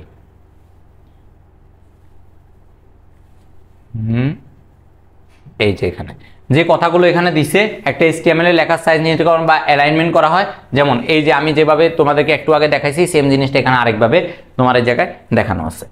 তারপর দেখো এই জায়গায় মনে করো বিভিন্ন ক্যারেক্টারগুলো, আমার বিভিন্ন ক্যারেক্টারগুলো এই জায়গায় আছে, কোন ক্যারেক্টার আসলে কি কাজে আসে। যেমন দেখো আমার কোন ক্যারেক্টারগুলো কি, তারপর কোন ক্যারেক্টারগুলো, তেমন এন্টিটি নাম্বারগুলো কি, এন্টিটি নেমগুলো কি, তারপর এটার ডিসক্রিপশন কি, এই জিনিসগুলো এই জায়গায় তোমাদের এখানে দেওয়া আছে। এগুলো একটু মাথায় রেখো যে কোনটা কি।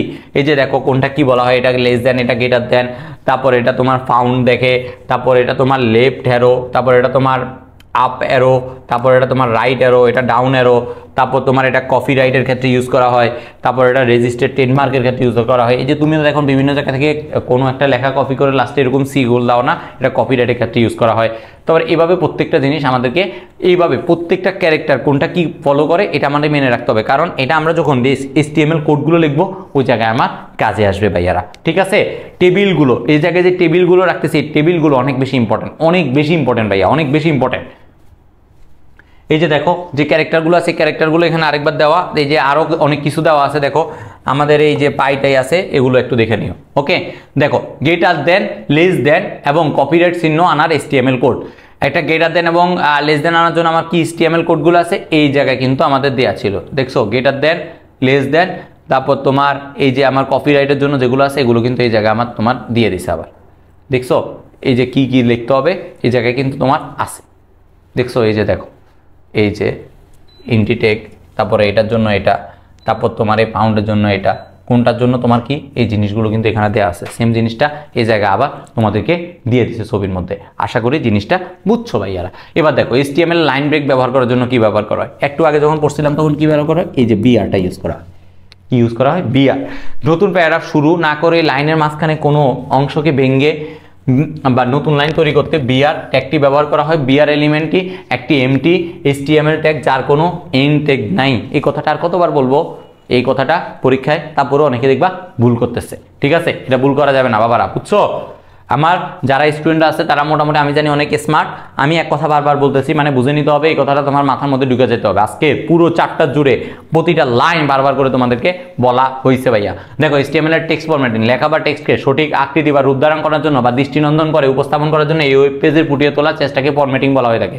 বিভিন্ন ফরম্যাটে তুমি চাইলে বোল্ড করে নিতে পারবা, এই যে দেখো বোল্ড করে নিতে পারবা, তুমি চাইলে আন্ডারলাইন করে নিতে পারবা, তুমি চাইলে ইটালিক করে নিতে পারবা, তুমি চাইলে স্মল করে নিতে পারবা, তুমি চাইলে এই যে সাবস্ক্রিপ্টার, তারপরে তোমার সুপার স্ক্রিপ্টার এগুলো ইউজ করতে পারবা। কোনটা উপরে যাবে কোনটা নিচে যাবে এই জিনিসগুলো আমরা ইউজ করতে পারি ভাইয়া। ঠিক আছে, এই যে আমাদের এই জায়গায় কিন্তু আমরা এই জিনিসগুলো একটু আগে দেখছিলাম একটা শখের মধ্যে। এই যে দেখছো এই যে আমরা কেন তোমার সাব ইউজ করি, সাবস্ক্রিপ্টার, তারপরে সুপার স্ক্রিপ্ট কেন ইউজ করি, এই জিনিসগুলো আমাদের কিন্তু আছে ভাইয়া। ঠিক আছে, এই টেবিলটা ভালো করে দেখলে মোটামুটি তোমাদের আর এই জিনিস নিয়ে আর কোনো প্যারা থাকার কথা না। দেখো ভাইয়া এবার আমরা এটাতে দেখি, প্রতিটা লাইনকে যখন আমরা একটা প্যারাগ্রাফের ভেতর বা ট্যাগের মধ্যে লিখতে চাই তখন আমরা এই ট্যাগটা ইউজ করি। তারপরে বোল্ডের জন্য কি ইউজ করি, বিআর হবে এখানে, বিআর ট্যাগ। আন্ডারলাইনের জন্য কি ওটাও বলে দিচ্ছি। তারপরে স্মল লেটারের জন্য কি, সাবস্ক্রিপ্টের জন্য কি, সুপার স্ক্রিপ্টের জন্য কি। এখানে যে কথাগুলো ছিল এই কথাগুলো, এই যে ছবিটা ছিল এই ছবিটা আবার আমরা তোমরা এই জায়গায় আবার সেমভাবে লিখে দিছি। এরপর আসো তোমার এই যে টেক্সটকে বোল্ড করার জন্য কি ইউজ করা হয়, টেক্সটকে আন্ডারলাইন, টেক্সট বড়, এমফাসাইজ, টেক্সট ইটালিক করার জন্য, স্মল করার জন্য, স্ট্রং করার জন্য। তারপরে সাবস্ক্রিপ্ট দেখতে ইউজ করা হয়, সুপার স্ক্রিপ্ট কেন ইউজ করা হয়, তারপরে আইএনসি কেন ইউজ করা হয়, ডেল কেন ইউজ করা হয়, এই জিনিসগুলো প্রত্যেকটা জিনিস আমরা আগে পড়ছি, এখন আবারও তোমাদেরকে দিয়ে দিছি, সুন্দর করে নোট করে নিবা। এগুলো নোট করে জমা দিবা। নোট করে জমা দিলে যার নোট সুন্দর হবে তার জন্য গিফট আছে। ঠিক আছে, কোথায় জমা দিবা, কেমিস্ট্রিওয়ালা ফেসবুক গ্রুপে, কেমিস্ট্রিওয়ালা ফেসবুক গ্রুপে। আর যদি কোনো প্যারা থাকে এই নাম্বারে যোগাযোগ করবা 01313880812। এই নাম্বার আমাদের অফিসিয়াল নাম্বারে ফোন দিবা। অফিসিয়াল নাম্বারে ফোন দিয়ে তোমাদের যে কোনো এডুকেশনাল রিলেটেড যে কোনো সমস্যায় বাইরের সাথে কথা বলতে পারো। সরি HTML এর হেড এলিমেন্ট, HTML এর হেড এলিমেন্টগুলো কি, হেড ট্যাগের সব যেমন title, style, base, link, keep ইত্যাদি ধারক হিসেবে কাজ করে থাকে। আমরা কি বলছি, ধারক কি এই জিনিসটা আমরা একটু আগে কিন্তু পড়ে আসছিলাম। ঠিক আছে, তারপরে হেড ট্যাগগুলো যেগুলো আছে, দেখো হেডের ট্যাগগুলো কি কি, আমার হেড আছে, টাইটেল আছে, মেটা আছে, বেস আছে, লিঙ্ক আছে, স্টাইল আছে, স্ক্রিপ্ট আছে। এবং কোনটার কাজ কি, হেড কি করে, ডকুমেন্ট সংগ্রহিত তথ্যাদি নির্ধারণ করে। তারপর আমার টাইটেল কি করে, ওই জিনিসটার টাইটেল নির্ধারণ করে। তোমরা যারা স্টোরি লিখতা, এই যে স্টোরি লেখার সময় টাইটেল লিখতা না, এই যে টাইটেলটাই সেম। একটা টাইটেল দেখতে বোঝা যাইতে হবে ওইখানে আসলে কি আছে, এরকমভাবে আমাকে টাইটেলগুলো সেট করতে হবে। মেটা তথ্য নির্ধারণ করে। বেস একটা পেজের সমস্ত লিঙ্কগুলোর সাথে একটা বেস বা ইউআরএল নির্ধারণ করে। ইউআরএল কি, রিসোর্স যেগুলো আছে এই রিসোর্সগুলোকে একটা আরেকটার সাথে কানেক্টেড করে রাখে, লিঙ্ক করে রাখে, একটার সাথে আরেকটা লিঙ্ক করা, যুক্ত করা। দেখো এই ডকুমেন্ট বা এক্সটার্নাল রিসোর্সের মধ্যে লিঙ্ক বা স্থাপন, দেখছো যেটা বলছি এটা। স্টাইল, ডকুমেন্টের স্টাইল শিট ডিক্লারেশন করে। তারপরে তোমার স্ক্রিপ্ট, ডকুমেন্টের মধ্যে স্ক্রিপ্ট বা জাভা স্ক্রিপ্ট বা ডিক্লারেশন করে থাকে। এরপর আসো ভাইয়া এই যে টাইটেল ট্যাগের ব্যবহার। টাইটেল HTML ডকুমেন্টে টাইটেল ট্যাগ ব্যবহার করে টাইটেল দেওয়া হয়। এই যে একটু আগে এটা বলছিলাম, টাইটেল ট্যাগের ক্ষেত্রে দুইটি বিষয় লক্ষ্য করতে হবে। কি করতে হবে আমাকে, টাইটেল ট্যাগের শব্দ 20 থেকে 40 অক্ষরের মধ্যে হবে, কারণ টাইটেলটা বেশি বড় হলে মানুষের কাছে ভালো লাগবে না। ঠিক যতটুকু একটা টাইটেল দিলে আমার প্রত্যেকটা জিনিস ফুটে আসবে, ঠিক ততটুকুই আমরা দিব। টাইটেল ট্যাগের মধ্যে অন্য যে কোনো ট্যাগ ব্যবহার করা যাবে না, ইম্পসিবল ভাইয়া, এটা কখনোই করা যাবে না। টাইটেলের মধ্যে সৌন্দর্য থাকতে হবে। এবার দেখো আমার এই জায়গায় একটা খুব সুন্দরভাবে HTML রেফারেন্সে টাইটেল ট্যাগ কীভাবে আনছে এই জিনিসটা আমরা এই জায়গায় দিয়ে দিছি। দেখো ভাইয়া এই ছবিটার মধ্যে এই জিনিসটা দেখা যাচ্ছে। ঠিক আছে, আমি প্রত্যেকটা HTML এর এক্সাম্পলগুলো তোমাদেরকে নিচে নিচে ছবি আকারে অ্যাড করে দেওয়া আছে। তোমরা এই জিনিসগুলো অবশ্যই যখন পড়বা অবশ্যই নোট করে নেবা এবং কোনো জিনিস না বুঝলে ভাইয়ের সাথে যোগাযোগ করবা। ভাইরা দেখো, এখন আমরা যে জিনিসটা পড়বো সেটা হলো বেস ট্যাগটি ব্যবহার করে একটা পেজের সমস্ত লিঙ্কগুলোর জন্য একটা বেস বা ভিত্তি ইউআরএল নির্ধারণ করা হয়। এই যে বেস ট্যাগের ব্যবহার, বেস ট্যাগের ব্যবহার আসতে পারে না, প্রতিটা ট্যাগের কিন্তু ব্যবহার আসতে পারে। টাইটেল ট্যাগ কেন ইউজ করা হয়, বডি কেন ইউজ করা হয়, তারপর HTML ট্যাগটা কেন প্রথমে ইউজ করা হয়, এই জিনিসগুলো আসতে পারে ভাইয়া। দেখো ভাই, বেস ট্যাগটি ব্যবহার করে একটা পেজের সমস্ত লিঙ্কগুলোর মধ্যে একটা বেস বা ভিত্তি ইউআরএল নির্ধারণ করা হয়। এই যে দেখো, আমার এখানে একটা হেড আছে, HTML আছে, হেড আছে, তারপর বেস আছে। বেসটা কি করতেছে আমাকে, এই জিনিসটা ইমেজটির জন্য শুধুমাত্র একটা রিলেটিভ অ্যাড্রেস দেওয়া হয়েছে। যেহেতু হেড সেকশনে বেস ইউআরএল উল্লেখ করা আছে, সেজন্য ব্রাউজার এই ইমেজটিকে বেস ইউআরএল লিঙ্কে খুঁজে নেবে। তাহলে দেখো, এটা আমার জন্য এই যে জিনিসটা আছে, দেখো আমি ইমেজ সার্চ কি ICT.jpg-তে উইডথ এত আমার, হাইট এত আমার, তারপরে এলটি এত ICT লগোতে, এটা আমার একটা প্যারাগ্রাফের মধ্যে যাবে। তারপর এই জিনিসটা আবার আমি ICT শিক্ষা লিঙ্কটি কোনো টার্গেট ব্ল্যাঙ্ক ইত্যাদি নেই, তথাপি হেড সেকশনে বেস এলিমেন্টের মাধ্যমে ইহা টার্গেট ব্ল্যাঙ্ক সেট করার কারণে এটা একটি নতুন উইন্ডোজ ওপেন হবে। মানে দ্যাট মিনস কোনো একটা জিনিসকে আমি বেস ট্যাগ ইউজ করে সেই জিনিসটাকে খুঁজতে আমার জন্য ইউজ হবে এবং সে কোথায় আছে না আছে, তার লোকেশন কোথায়, সেই জিনিসটা আমরা রিসার্চ করে বের করে নিতে পারবো। এরপরে আসো ভাইয়া, লিঙ্ক ট্যাগ ডকুমেন্ট এবং এক্সটার্নাল রিসোর্সের মধ্যে লিঙ্ক বা সংযোগ স্থাপন করে, এই কথাটা আমি একটু আগে বলছিলাম। তারপরে HTML লিঙ্ক বা হাইপার লিঙ্ক, এটা কি করে, ওয়েব পেজের বিভিন্ন ধরনের তথ্যাবলীর ভেতর ভার্চুয়াল সংযোগ করার ব্যবস্থাকে হচ্ছে হাইপার লিঙ্ক। টেক্সট অথবা ইমেজের লিঙ্ক হিসেবে ব্যবহার করা হয়ে থাকে হাইপার লিঙ্ক। এই জিনিসটা কিন্তু পরীক্ষা অনেক বেশি আসে, ইম্পর্টেন্ট।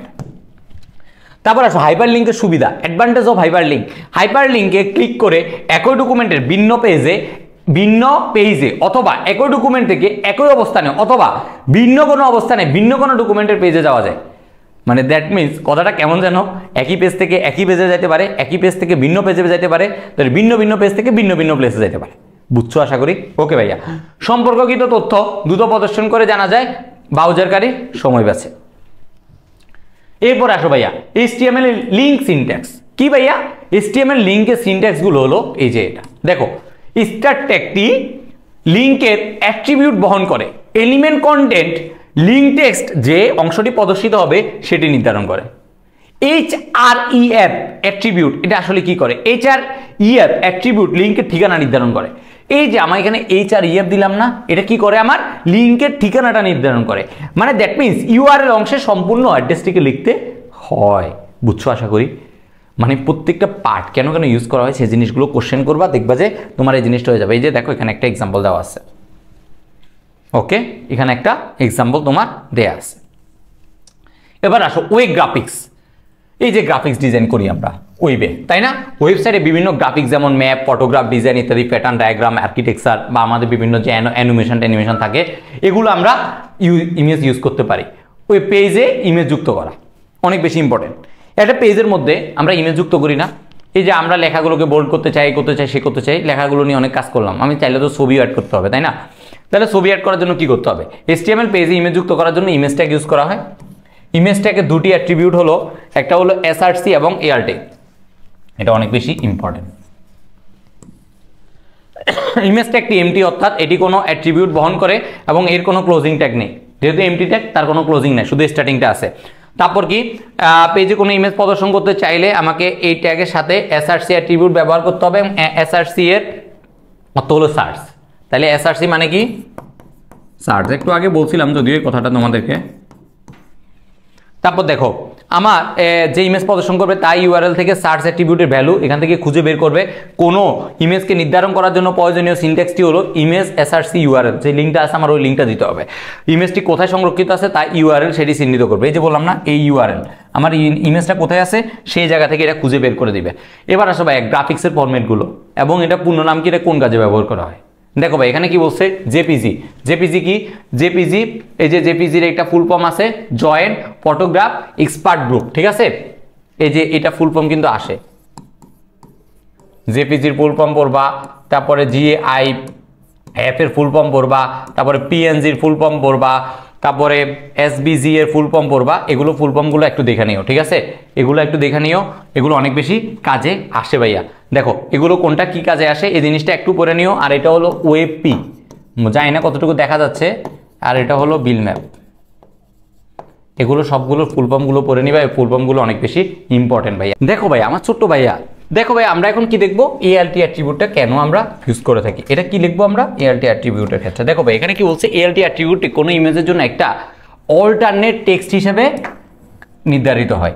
এএলটি অ্যাট্রিবিউটের ভ্যালু হচ্ছে একটি অথর ডিফাইন্ড টেক্সট, যেমন ইমেজ সার্চ, বোল্ড জিআইপি এবং এএলটি বিগ বোল্ড, দুইটা জিনিস, ঠিক আছে? ব্রাউজারে যদি কোনো কারণে ইমেজ সমূহ লোড করতে ব্যর্থ হয়, তবে এএলটি অ্যাট্রিবিউটটি পাঠক কি মিস করেছেন সেটি তাকে বলে দেয়। তাহলে কি এএলটি অ্যাট্রিবিউটটা অনেক বেশি ইম্পর্টেন্ট না ভাইয়া? অনেক বেশি ইম্পর্টেন্ট একটা ফ্যাক্টর হিসেবে কাজ করে। এরপরে আসো ভাইয়া, এরপরে কি আমার আনুভূমিক রেখা ট্যাগের ব্যবহার, use of horizontal rural tag. কি ভাইয়া, বিআর ট্যাগ মানে কি তোমার এই জায়গায় দেখো কি বলছে, ওয়েব পেজে আনুভূমিক রেখা তৈরির জন্য আমার কি ইউজ করা হয়, HR। তাইলে তোমার HR হবে এখানে,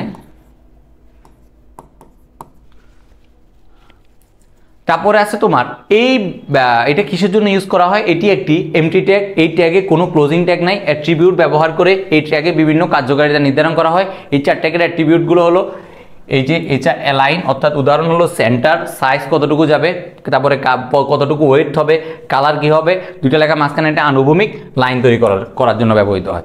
দেখো ভাইয়া এই যে অ্যালাইন অ্যাট্রিবিউটটা কি করে ভাইয়া, লেফট রাইট সেন্টার হতে পারে, তারপরে কালারটা তোমার রং নির্ধারণ করে, সাইজটা আকৃতি নির্ধারণ করে, ওয়েটটা প্রশস্ততা নির্ধারণের জন্য ব্যবহৃত হয়। আশা করি বুঝছো। এরপরে দেখো ভাইয়া আমাদের এখানে একটা HTML ট্যাগ দিছে, এখানে তোমার HTML ট্যাগটাতে তোমার কোনটাতে তোমার কি HTML, তারপরে তোমার বডি, তারপরে HTML is a language description, web পেজটা দেখাইছে, CSS ইউজ করেছে, CSS ইউজ করে একটা তোমাদের HTML এর কোড দেখাই দিছে এই জায়গায়, ঠিক আছে? দেখো HTML এর কোডটা দেখানোর পরে এই জায়গায় আমার H1 মানে এই যে HTMLটা আছে, দেখো HTMLটা বোল্ড অক্ষরে প্রকাশ করছে। তারপর তোমার এই যে HTML এর ল্যাঙ্গুয়েজটা আছে, এটা তোমার কেমন প্যারাগ্রাফের মধ্যে একটা পালাইছে, তারপরে CSS মারছে, CSS মারে ওই জিনিসটাকে কিভাবে তোমার প্রদর্শন করতে চাচ্ছে সবগুলো জিনিস এখানে বুঝিয়ে দিছে। তারপর দেখো আমার HTML টেবিলের ব্যবহার, HTML টেবিলের ব্যবহারগুলো, এই টেবিলের ব্যবহারগুলো আমাদের অনেক বেশি কাজে লাগে, আমাদের রো কলামের কাজ অনেক বেশি আসে ভাইয়া। দেখো ভাই এখানে কি বলছে, যে কোনো তথ্যকে একটি বিশেষ পদ্ধতিতে সংরক্ষণ উপস্থাপন করার জন্য টেবিল তৈরি করা হয়, যেমন সারি বা রো, স্তম্ভ বা কলামের সমন্বয়ে টেবিল তৈরি করা হয়ে থাকে। তোমরা যারা মোটামুটি ম্যাথ পড়ছো, ম্যাট্রিক্স, তো এখানে সারি কলাম রো বোঝানোর জন্য অনেক ধরনের নিয়ম আছে, ওগুলো একটু মাথায় রেখো, তাহলে তোমার এই জায়গার ভুল হবে না। HTML এর পেজে টেবিল ট্যাগ দ্বারা টেবিল নির্ধারণ করা হয়। তারপরে একটি টেবিল TR ট্যাগ দ্বারা রোতে বিভক্ত থাকে এবং প্রতিটি রো আবার TD ট্যাগ দ্বারা ডেটা সেলগুলো বিভক্ত থাকে। TD এর মানে হলো টেবিল ডেটা, দেখছো এই যে TD এর মানে হলো টেবিল ডেটা, যা একটা ডেটা সেলের কন্টেন্ট। এরপর দেখো ভাইয়া আমাদের এটা এখানে দিচ্ছে, কোড দিছে, এই কোডটার আনসার হলো এটা। যখন এরকম জিনিসগুলো দেখা যায় এই জায়গায় এটা, যেমন দেখো HTML এর বডি টেবিল বর্ডার থাকবে তোমার টেবিল বর্ডার 1 করে দিছে, তারপরে তোমার TR TD রো 1 কলাম 1 প্রথমটাতে থাকবে, তারপরে রো 1 কলাম 2, তারপরে TD থাকবে, কি ডেটা থাকবে রো 2, তারপরে কলাম 1 বা সেল 1 বা যেটা আছে, এই যে এখানে দেখো TD ইউজ করছে ডেটাগুলো দেওয়ার জন্য, তারপর টেবিল ট্যাগ লাস্টে HTMLটা ক্লোজ করছে। এই যে কোডটার জন্য, এই যে কোডটা আছে এই কোডটার জন্য আমার যে অ্যানসারটা আসবে ওটা হবে এটা। এরপর আসো ভাইয়া আমাদের অ্যাট্রিবিউটগুলো এবং বিভিন্ন অ্যাট্রিবিউটগুলোর কাজ কি এটা আছে, বর্ডার অ্যাট্রিবিউটস কি করে, টেবিলে বর্ডার তৈরি করে অ্যাট্রিবিউটটা ব্যবহার করা হয়। এগুলো আছে প্রত্যেকটা, উইডথ আছে, অ্যালাইনমেন্ট আছে, কলাম স্পেসিং আছে, কলাম প্যাডিং আছে, তারপরে বিজি কালার আছে মানে ব্যাকগ্রাউন্ড কালার, ঠিক আছে? এগুলো সবগুলো একবার রিডিং মারবা, ইনশাল্লাহ তোমার আর প্যারা হবে না। দেখো আমি এটা একটু পরে সেল স্পেসিং মানে কি, সেলের মধ্যে ফাঁকা স্থান নির্ধারণ করার জন্য এই অ্যাট্রিবিউটটি ব্যবহার করা হয়। তারপর তোমার সেল প্যাডিং মানে কি, টেবিলের সেল এবং সেলের কন্টেন্টের মধ্যে ফাঁকা স্থানের পরিমাণ নির্ধারণ করতে এই অ্যাট্রিবিউটটি ব্যবহার করা হয়। এবার প্রত্যেকটা জিনিস একটু পড়ে নিবা, ইনশাল্লাহ তোমার আর প্যারা হবে না। প্রত্যেকটা ওয়ার্ডের সাথে তার কাজের কিন্তু মিল আছে, কথা এবং কাজ যেমন মিল আছে, তার ওয়ার্ডের সাথে তার ইউজার, তার অ্যাক্টিভিটিসগুলো প্রত্যেকটা জিনিসের মিল আছে। এবার দেখো আমার কালার রেঞ্জগুলো, HTML এর কালার চার্টগুলো, HTML এর কালার চার্ট একটু দেখো ভাইয়া, কালারগুলো বোঝা যাচ্ছে না, ব্ল্যাকের তোমার REG এটা কত হবে কালার কোড, ব্লু এরটা কত হবে, এই জিনিসগুলো আমার MCQর জন্য মাঝে মাঝে আসে। কোষার জন্য আসে ভাইয়া, MCQর জন্য আসে, বেশি আসে না, কয়েকটা আসে শুধু। এই যে ব্ল্যাক ব্লু, তারপর তোমার অরেঞ্জ, এটা ইম্পর্টেন্ট, ব্ল্যাক ব্লু অরেঞ্জ এগুলো ইম্পর্টেন্ট। তারপর তোমার আর কোনোটা ইম্পর্টেন্ট না, আর কোনোটা তেমন বেশি ইম্পর্টেন্ট না, এই তিনটা একটু দেখো, এইটা এটা এটা এই তিনটা, ঠিক আছে। আর বাকিগুলো একবার রিডিং মারো, যদি কোনো সময় আসে তাহলে তুমি বুঝতেই পারবা। এই যে দেখো আরো কিছু আছে এখানে, ওই যে এখানে আমরা কোনটা পড়ছিলাম, ব্লু ব্ল্যাক অরেঞ্জ, আর এখান থেকে দুইটা পড়বা, সেটা হলো হোয়াইট আর ইয়েলোটা দেখবা, ঠিক আছে, হোয়াইট আর ইয়েলোটা দেখবা, হোয়াইট আর ইয়েলোটা দেখবা। তারপর আসো তোমার HTML এর ট্যাগ রেফারেন্সগুলো আমার কেন ইউজ করা হয়। তারপরে দেখো ওএলটা কি করে, অর্ডার লিস্ট করার জন্য ইউজ হয়। ইউএলটা কি করে, আনঅর্ডার লিস্ট ইউজ করার জন্য ইউজ হয়। এলআইটা লিস্ট আইটেম নির্ধারণ করার জন্য। ডিএল কেন হয়, ডেফিনেশন করার জন্য। ডিটি কেন ইউজ করে, ডেফিনেশন লিস্টের মধ্যে কোনো টার্ম বা আইটেম নির্ধারণ করার জন্য। তারপরে তোমার ডিটি কেন ইউজ করা হয়, ডেফিনেশন লিস্টের মধ্যে কোনো ট্যাগের বর্ণনা দেওয়ার জন্য। তারপরে তোমার ডিআইআর কেন ইউজ করা হয়, এটি আর এখন অনুমোদিত নয়, এটি বদলে ইউএল ইউজ করা হয়। এখন তোমার একটা কোশ্চেন আসতে পারে ভাইয়া, ইউএল কিসের পরিবর্তে ইউজ করা হয়, ডিআইআর এর। তারপরে মেনুর পরিবর্তে কি ইউজ করা হয়, ইউএল ইউজ করা হয়। তাহলে এই দুইটা তোমার এক্সট্রা MCQর জন্য ইম্পর্টেন্ট। তারপরে আসো ভাই HTML ট্যাগ রেফারেন্সে আরো কিছু জিনিস এখানে আছে। তারপর কোড কেন ইউজ করা হয়, কেবিডি কেন ইউজ করা হয়, এসএমপি কেন ইউজ করা হয়, বিএআর কেন ইউজ করা হয় ভ্যারিয়েবল নির্ধারণ করার জন্য। তারপরে PRE কেন ইউজ করা হয়, জিনিসগুলো একটু পড়ে নিও। সাইটেশন, কোটেশন এবং ডেফিনেশন ট্যাগ, এই জিনিসগুলো দেখো একটু। সেটা হলো আবার মানে কি, এই ট্যাগের মাধ্যমে টেক্সটের কোনো একটি অংশকে নির্দিষ্ট করে দিলে ব্রাউজার আউটপুটের ওই অংশের উপর মাউস পয়েন্টার রাখলে তার অ্যাব্রিভিউশন বা অ্যাক্রোনিম প্রদর্শিত হয়। তারপর আসো তোমার অ্যাড্রেসটা কোনো ডকুমেন্টের লেখক স্বত্বাধিকারীর জন্য যোগাযোগ তথ্য সমূহ নির্ধারণে ব্যবহৃত হয়। তারপর তোমার ভিডিও আছে, তারপরে ব্লক লয়েড আছে, কিউ আছে, এভাবে অনেকগুলো জিনিস আছে। এগুলো এত বেশি ইম্পর্টেন্ট না, বুঝছো, এগুলো তেমন বেশি আসে না, বাট এগুলো বেশি ইম্পর্টেন্ট, এগুলো একটু পড়ে রাখো। কম্পিউটারের আউটপুট ট্যাগগুলো একটু পড়ে রাখো। আর সাইটেশন, কোটেশন এবং ডেফিনেশনগুলো এত বেশি আসে না, খুব কম, রেয়ার। আসো ভাইয়া এখানে ট্যাগগুলো আরো কিছু আছে, সাইট আর ডেফিনেশন, স্ক্রিপ্ট ট্যাগগুলো একটু দেখো। স্ক্রিপ্ট ট্যাগগুলোর মধ্যে এখানে স্ক্রিপ্টটা এটা ইম্পর্টেন্ট, তারপর অবজেক্টটা ইম্পর্টেন্ট, এই দুইটা ইম্পর্টেন্ট মোটামুটি। অন্যান্য ট্যাগগুলোর মধ্যে ডিএল, পি, তারপরে কোড, আইএস এগুলো ইম্পর্টেন্ট, ঠিক আছে। স্ক্রিপ্ট ট্যাগগুলো এগুলো মোটামুটি একবার জাস্ট পড়ে রাখবো, এগুলো MCQতে আসে মোটামুটি, বেশি না। MCQতে মাঝে মাঝে একটা দুইটাতে তোমার এইসব কোশ্চেন দিয়ে দেয়। আসো ভাইয়া ওয়েব পেজ ডিজাইনিং, মোটামুটি আমাদের অনেক কিছু আমরা আগায় গেছি। ওয়েব পেজ ডিজাইনিং হলো কি, ওয়েব ডিজাইন হচ্ছে একটা ওয়েব পেজের জন্য বাহ্যিক কাঠামো তৈরি করা, যেখানে ওয়েব ইউজার ভিজিটররা সহজে প্রয়োজনীয় তথ্য খুঁজে পাবে। এবং ওয়েব ডিজাইন হলো নির্দিষ্ট বিষয় নির্ধারণ, গ্রাফিক্স ডিজাইন এবং ওয়েব পেজ প্রদর্শনে তিনটি বিষয়ের সমন্বিত রূপ। কিসে একটা হলো আমার একটা নির্দিষ্ট বিষয় নির্ধারণ, গ্রাফিক ডিজাইন, আর এটা হলো ওয়েব পেজ প্রদর্শন, তিনটা বিষয়ের উপর সমন্বিত একটা রূপ। তারপরে তথ্য সংগ্রহ আমরা কিভাবে করব, যে বিষয়বস্তু ওয়েবসাইটে থাকবে সেই বিষয়বস্তুকে বিস্তারিত তথ্য সংগ্রহ করে এই ধাপে। তারপরে করব পরিকল্পনা। একটা ওয়েবসাইট যখন তোমার মানে হোস্ট করা লাগবে, তখন তোমাকে অনেকগুলো অ্যাক্টিভিটিস করা লাগবে। ওয়েব পেজে ডিজাইন করা হবে, তথ্য সংগ্রহ করতে হবে, পরিকল্পনা করতে হবে, তারপর তোমার অ্যানিমেশন স্ট্রাকচার করতে হবে, তারপর তোমার ডিজাইন করা লাগবে, তারপর তোমার ডেভেলপমেন্ট করা লাগবে, ফাইনালি তুমি ওই জিনিসটা ওয়েবের হোস্টিং করতে পারবা, ঠিক আছে। তারপরে দেখো এই যে আমরা কি পড়ছি এখানে, দেখো এখানে আমরা প্রথমে ওয়েবসাইট ডিজাইন করবা, এটা ফার্স্ট। তারপর 2 নম্বরে তথ্য সংগ্রহ, 3 নম্বরে পরিকল্পনা, তারপর 4 নম্বরে ইনফরমেশন আর্কিটেকচার মানে কি, কোনো একটা ইনফরমেশন দিয়ে ওই জিনিসটাকে আমাকে বাস্তবে রূপ দেওয়া বা ওই জিনিসটা বাস্তবে কেমন হবে ওই জিনিসটা দেখা। 5 নম্বর হলো আমার ডিজাইন, ঠিক আছে। 6 নম্বরটা হলো আমার ডেভেলপমেন্ট। এরপর আসো টেস্টিং বা ডিবাগিং কি, এটি হলো ওয়েবসাইটের ডিজাইনের শেষ ধাপ। এই যে এটা হলো 7 নাম্বার, ওয়েবসাইট ডিজাইনের শেষ ধাপ। সাইট তৈরির পরে সেটি বারবার টেস্ট করার প্রয়োজন। কোডে ভুল পেলে সেটি ডিবাগিং করে ঠিক করতে হয়। কিসের মাধ্যমে করতে হয়, ডিবাগিং কি করে, কোনো একটা ভুল হলে সেই জিনিসটাকে বের করে দেয়, ঠিক আছে। তারপরে ভিন্ন অপারেটিং সিস্টেম এবং ব্রাউজার এগুলোকে চেক করা এবং ওয়েবসাইট লোডিংয়ের পর্যবেক্ষণ করা, ওয়েব পেজগুলো রেসপন্সিং আছে কিনা তা চেক করার জন্য এই কাজগুলো এই ধাপে করা হয়। তারপরে রক্ষণাবেক্ষণ, এই ধাপে একটা ওয়েবসাইটের নিরাপত্তা এবং ব্যাকআপ নিশ্চিত করা হয়। হ্যাকিং এবং ভাইরাসের আক্রমণ থেকে রক্ষা পাওয়ার জন্য ওয়েবসাইটের নিরাপত্তা ব্যবহার করা হয়। এছাড়া সুযোগ উপযোগিতে ওয়েবসাইটে প্রতিনিয়ত করতে হয়। তাহলে এটা হলো 8 নাম্বার। এই টোটাল 8টা ধাপ তোমাকে পুরোটা মেনটেন করতে হবে। এরপরে তোমার ওয়েবসাইটটা মোটামুটি তুমি কিভাবে একটা ওয়েবসাইট তৈরি করা, একটা ওয়েবসাইট ডিজাইন করা যাবে সেই জিনিসটা মোটামুটি পেয়ে যাবা। এবার আসো ওয়েবসাইটে পাবলিশিং, কিভাবে আমি পাবলিশিং করবো। আগে তো আমাকে ওয়েবসাইটটা কিভাবে তোমার করতে হবে, এটা কি বলে, ওয়েবসাইটে ডিজাইন করতে হবে। এই ডিজাইনের জন্য আমার অলরেডি আমরা 8টা ধাপ পড়ছি। তারপর ওয়েবসাইট পাবলিশিং করবো। ওয়েবসাইট পাবলিশিং করার জন্য কি, ওয়েবসাইট পাবলিশিং করতে তৈরিকৃত ওয়েবসাইটে কোনো ওয়েব হোস্টিং সেবা প্রথমেই বলছেন ওয়েব হোস্টিং সেবাটা লাগবে। ওয়েব হোস্টিং সেবার মাধ্যমে ইন্টারনেটে প্রকাশ করা বুঝা, অর্থাৎ ওয়েব পেজ তৈরি করার পর ওই সার্ভারে হোস্টিং প্রক্রিয়াকে ওয়েবসাইট পাবলিশিং বলে।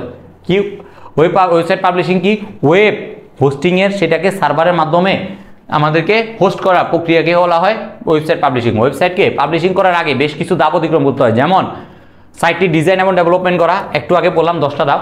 তারপরে বললাম ডোমেইন নেম নিবন্ধন করতে হবে, প্রথমেই পড়ছি একবারে প্রথমেই চ্যাপ্টারের শুরুতে। তারপরে যে সার্ভারে সাইটটি আপলোড করা হবে তার নির্ধারণ এবং স্পেস, ব্যান্ডউইথ ইত্যাদি সুবিধা নিশ্চিত করা। সর্বোপরি শেষ পর্যায়ে সাইটটি আপলোড করা এবং সাইটটিকে প্রচারমুখী করার জন্য সার্চ ইঞ্জিনে তালিকাভুক্ত করা। ঠিক আছে। হোস্টিং প্রযুক্তি, হোস্টিং প্রযুক্তিটা কি আমাদের, দেখো ভাইয়া কোনো একটা জিনিস যে হোস্টিং করবো, এই হোস্টিংয়ের প্রযুক্তিটা সম্বন্ধে একটু জানি। হোস্টিং প্রযুক্তি 2 ধরনের হয়ে থাকে। কয় ধরনের ভাইয়া? 2 ধরনের। Number 1 Windows hosting. যদি ওয়েবসাইটটি ASP মানে কি, অ্যাক্টিভ সার্ভার পেজ এবং প্রোগ্রামিং ল্যাঙ্গুয়েজ এবং মাইক্রোসফট SQL সার্ভার ডাটাবেস ব্যবহার করে তৈরি হয়ে থাকে, তবে উইন্ডোজ সার্ভারে হোস্টিং করতে হবে। তারপর লিনাক্স হোস্টিং কি, কোনো ওয়েবসাইটটি PHP এবং MySQL সার্ভার ডেটাবেস ব্যবহার করে তৈরি হয়ে থাকে, তবে লিনাক্স সার্ভারে হোস্টিং করতে হবে। কোথায় হোস্টিং করতে হবে? Linux server hosting. বাংলাদেশে PHP ডেভেলপারের সংখ্যা বেশি হওয়ায় লিনাক্স হোস্টিং বেশি জনপ্রিয়। তাহলে বাংলাদেশে কোনটা বেশি জনপ্রিয়? লিনাক্স হোস্টিং বেশি জনপ্রিয় ভাইয়া। ঠিক আছে। ওয়েবসাইট হোস্টিং কয় ধরনের? উইন্ডোজ হোস্টিং আর লিনাক্স হোস্টিং। এটা একটু ডিফারেন্সটা একটু পড়ে নিও ভাইয়া, ডিফারেন্সটা একটু পড়ে নিও। ঠিক আছে। যখন দেখবা বিভিন্ন বোর্ডে কিছু ইউনিক কোশ্চেন আসে, ইউনিক কোশ্চেনগুলো এইসব জায়গা থেকে চলে আসে ভাইয়া, বুঝছো। তারপরে ফাইনালি আমাদের এই যে দেখো ডোমেন নেম এবং ওয়েব হোস্টিং এর মধ্যে পার্থক্য। ডোমেন নেম এবং ওয়েব হোস্টিং, এই চ্যাপ্টারে আমরা বেশ কিছু ডিফারেন্স পড়ছি ভাইয়ারা। এই ডিফারেন্সগুলো প্রত্যেকটা তোমার জন্য পরীক্ষার জন্য ইম্পর্টেন্ট ভাইয়া। ডোমেন নেম আইপি অ্যাড্রেসের অ্যালফাবেটিক্যাল ফরম্যাটকে ডোমেন নেম বলা হয়, আর ওয়েব হোস্টিং কি ওয়েব পেজ বা ওয়েবসাইটের কোনো একটা নির্দিষ্ট ওয়েব সার্ভারে রাখাকে ওয়েব হোস্টিং বলা হয়ে থাকে। তারপরে কি একই নামে একাধিক ডোমেন নেম থাকতে পারে না, বাট এখানে থাকতে পারে। তারপর ডোমেন নেমের ক্ষেত্রে নির্ধারিত নাম, টপ লেভেল ডোমেন এবং কান্ট্রি ডোমেন ইত্যাদি বিষয় লক্ষ্য করতে হবে। হোস্টিংয়ের ক্ষেত্রে মেমোরি স্পেস, ব্যান্ডউইথ, নিরাপত্তা, আপটাইম ইত্যাদি বিষয় লক্ষ্য রাখতে হবে। আশা করি বুঝছো ভাইয়া। এরপরে দেখো ICANN কর্তৃক ডোমেন নেম, এটা অনেকবার আমরা পড়ছি, প্রত্যেকটাতে বিভিন্ন কোম্পানি তাদের ওয়েবসাইটের হোস্টিংগুলো করে থাকে। তারপর আমার ফাইনালি আমাদের তোমরা মোটামুটি জানো HTML এর কোড হয়, প্রোগ্রামিং কোড হয়। এখন HTML আর প্রোগ্রামিং কোড এদের যদি ডিফারেন্স আসে তাহলে কি লিখতে পারবা? দেখো ভাইয়া, আমরা HTML এবং প্রোগ্রামিং ভাষার মধ্যে পার্থক্যটা দেখি। প্রথমটা হলো একটা টপিকস লিখবা, HTML লিখবা, প্রোগ্রামিং ল্যাঙ্গুয়েজ লিখবা। ঠিক আছে। হ্যাঁ, আমার বক্সগুলো এত সুন্দর হইতেছে না, তারপরেও গালি দিও না ভাইয়া।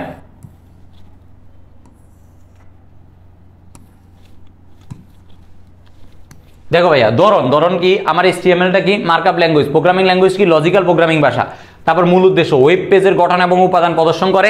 প্রোগ্রামিং ল্যাঙ্গুয়েজ কি, লজিক প্রয়োগ করে, সমস্যার সমাধান করে এবং অ্যাপ্লিকেশন করে থাকে। ফাইনালি রান করার পদ্ধতি হলো ব্রাউজারে সরাসরি রান করা যায়। রান করার জন্য কম্পাইলার এবং ইন্টারপ্রেটারের প্রয়োজন হয়। এই 3টা পয়েন্ট মোটামুটি তোমরা আশা করি বুঝছো। যদি না বুঝো অবশ্যই ভাইয়া তো আসি। আজকের এই চ্যাপ্টারটা মোটামুটি পায় আমরা অনেক দূর পর্যন্ত, এই যে লাস্টে যে স্লাইডটা ছিল এটা আমরা মোটামুটি পুরাটা দেখছি। তো আমরা প্রায় 5টা থেকে কি পড়লাম, আমরা 5টা থেকে আজকে পড়ছি ওয়েবসাইট নিয়ে ডিটেলস পড়ছি, একবারে তার 14 গোষ্ঠী উদ্ধার করছি 5টে। তারপর HTML এর প্রত্যেকটা পার্ট বাই পার্ট কোনটা কি কাজে লাগে এই জিনিসগুলো একবারে প্রত্যেকটা ডিটেলসে দেখছি, প্রতিটার কোড আমরা সাথে দিয়ে লিখে দিছি। এরপরে আমরা লাস্টে কি করছি, ওয়েবসাইট যেটা বানাইছি ওই ওয়েবসাইটটাকে কিভাবে পাবলিশ করা যায় এই জিনিসটা পড়ছি। তারপরে ফাইনালি আমরা তোমার যে HTML ভার্সেস প্রোগ্রামিং এই জিনিসটার মধ্যে ডিফারেন্সটাও পড়ে নিছি।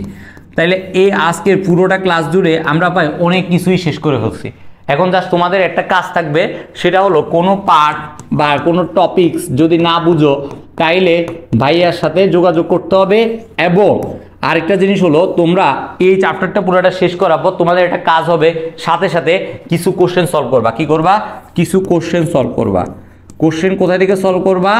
তোমাদের বিগত সালে যে বোর্ড পরীক্ষায় যে কোশ্চেনগুলো আসছে ওই কোশ্চেনগুলো সিকিউগুলো সলভ করে ফেলবা, সাথে এমসিকিউগুলো। যদি কোনো কোশ্চেন না বুঝো এবং না করতে পারো তাহলে ভাইয়াকে জানাবা। কিন্তু অবশ্যই একটা স্ট্র্যাটেজি ফলো করবা, সেটা হলো সিকিউগুলোর ক্ষেত্রে অবশ্যই আগে আমার কোন লাইনের বেসিকটা বুঝতে হবে। কোন লাইনের বেসিক, কোনটাকে বোল্ড করতে বলছে, কোনটাতে সাব ইউজ করতে বলছে, কোনটাতে সুপার ইউজ করতে বলছে, এই জিনিসগুলো আমাকে প্রত্যেকটা জিনিস ধরতে হবে। কোনটাতে ইটালিক ইউজ করতে, এই জিনিসগুলো যদি বুঝতে পারো তাইলে ইনশাল্লাহ তোমার এই চ্যাপ্টারে আর কোনো সমস্যা থাকবে না। ইনশাল্লাহ ভাইয়া দেখা হবে অন্য কোনো ক্লাসে। সবাই ভালো থাকবা, সুস্থ থাকবা, মাসে ভাইয়ের জন্য দোয়া করবা, সবার জন্য বেস্ট অফ লাক। ঠিক আছে ভাইয়া, আজকে ক্লাসটা সবাই একটু নোট করো এবং নোট করে কোথায় জমা দিবা? আমাদের কেমিস্ট্রিওয়ালা গ্রুপে জমা দিয়ে দিবা। সবাই ভালো থাকবা, সুস্থ থাকবা, মাসে ভাইয়ের জন্য দোয়া করবা, কেমিস্ট্রিওয়ালার পাশে থাকবা। আসসালামু আলাইকুম।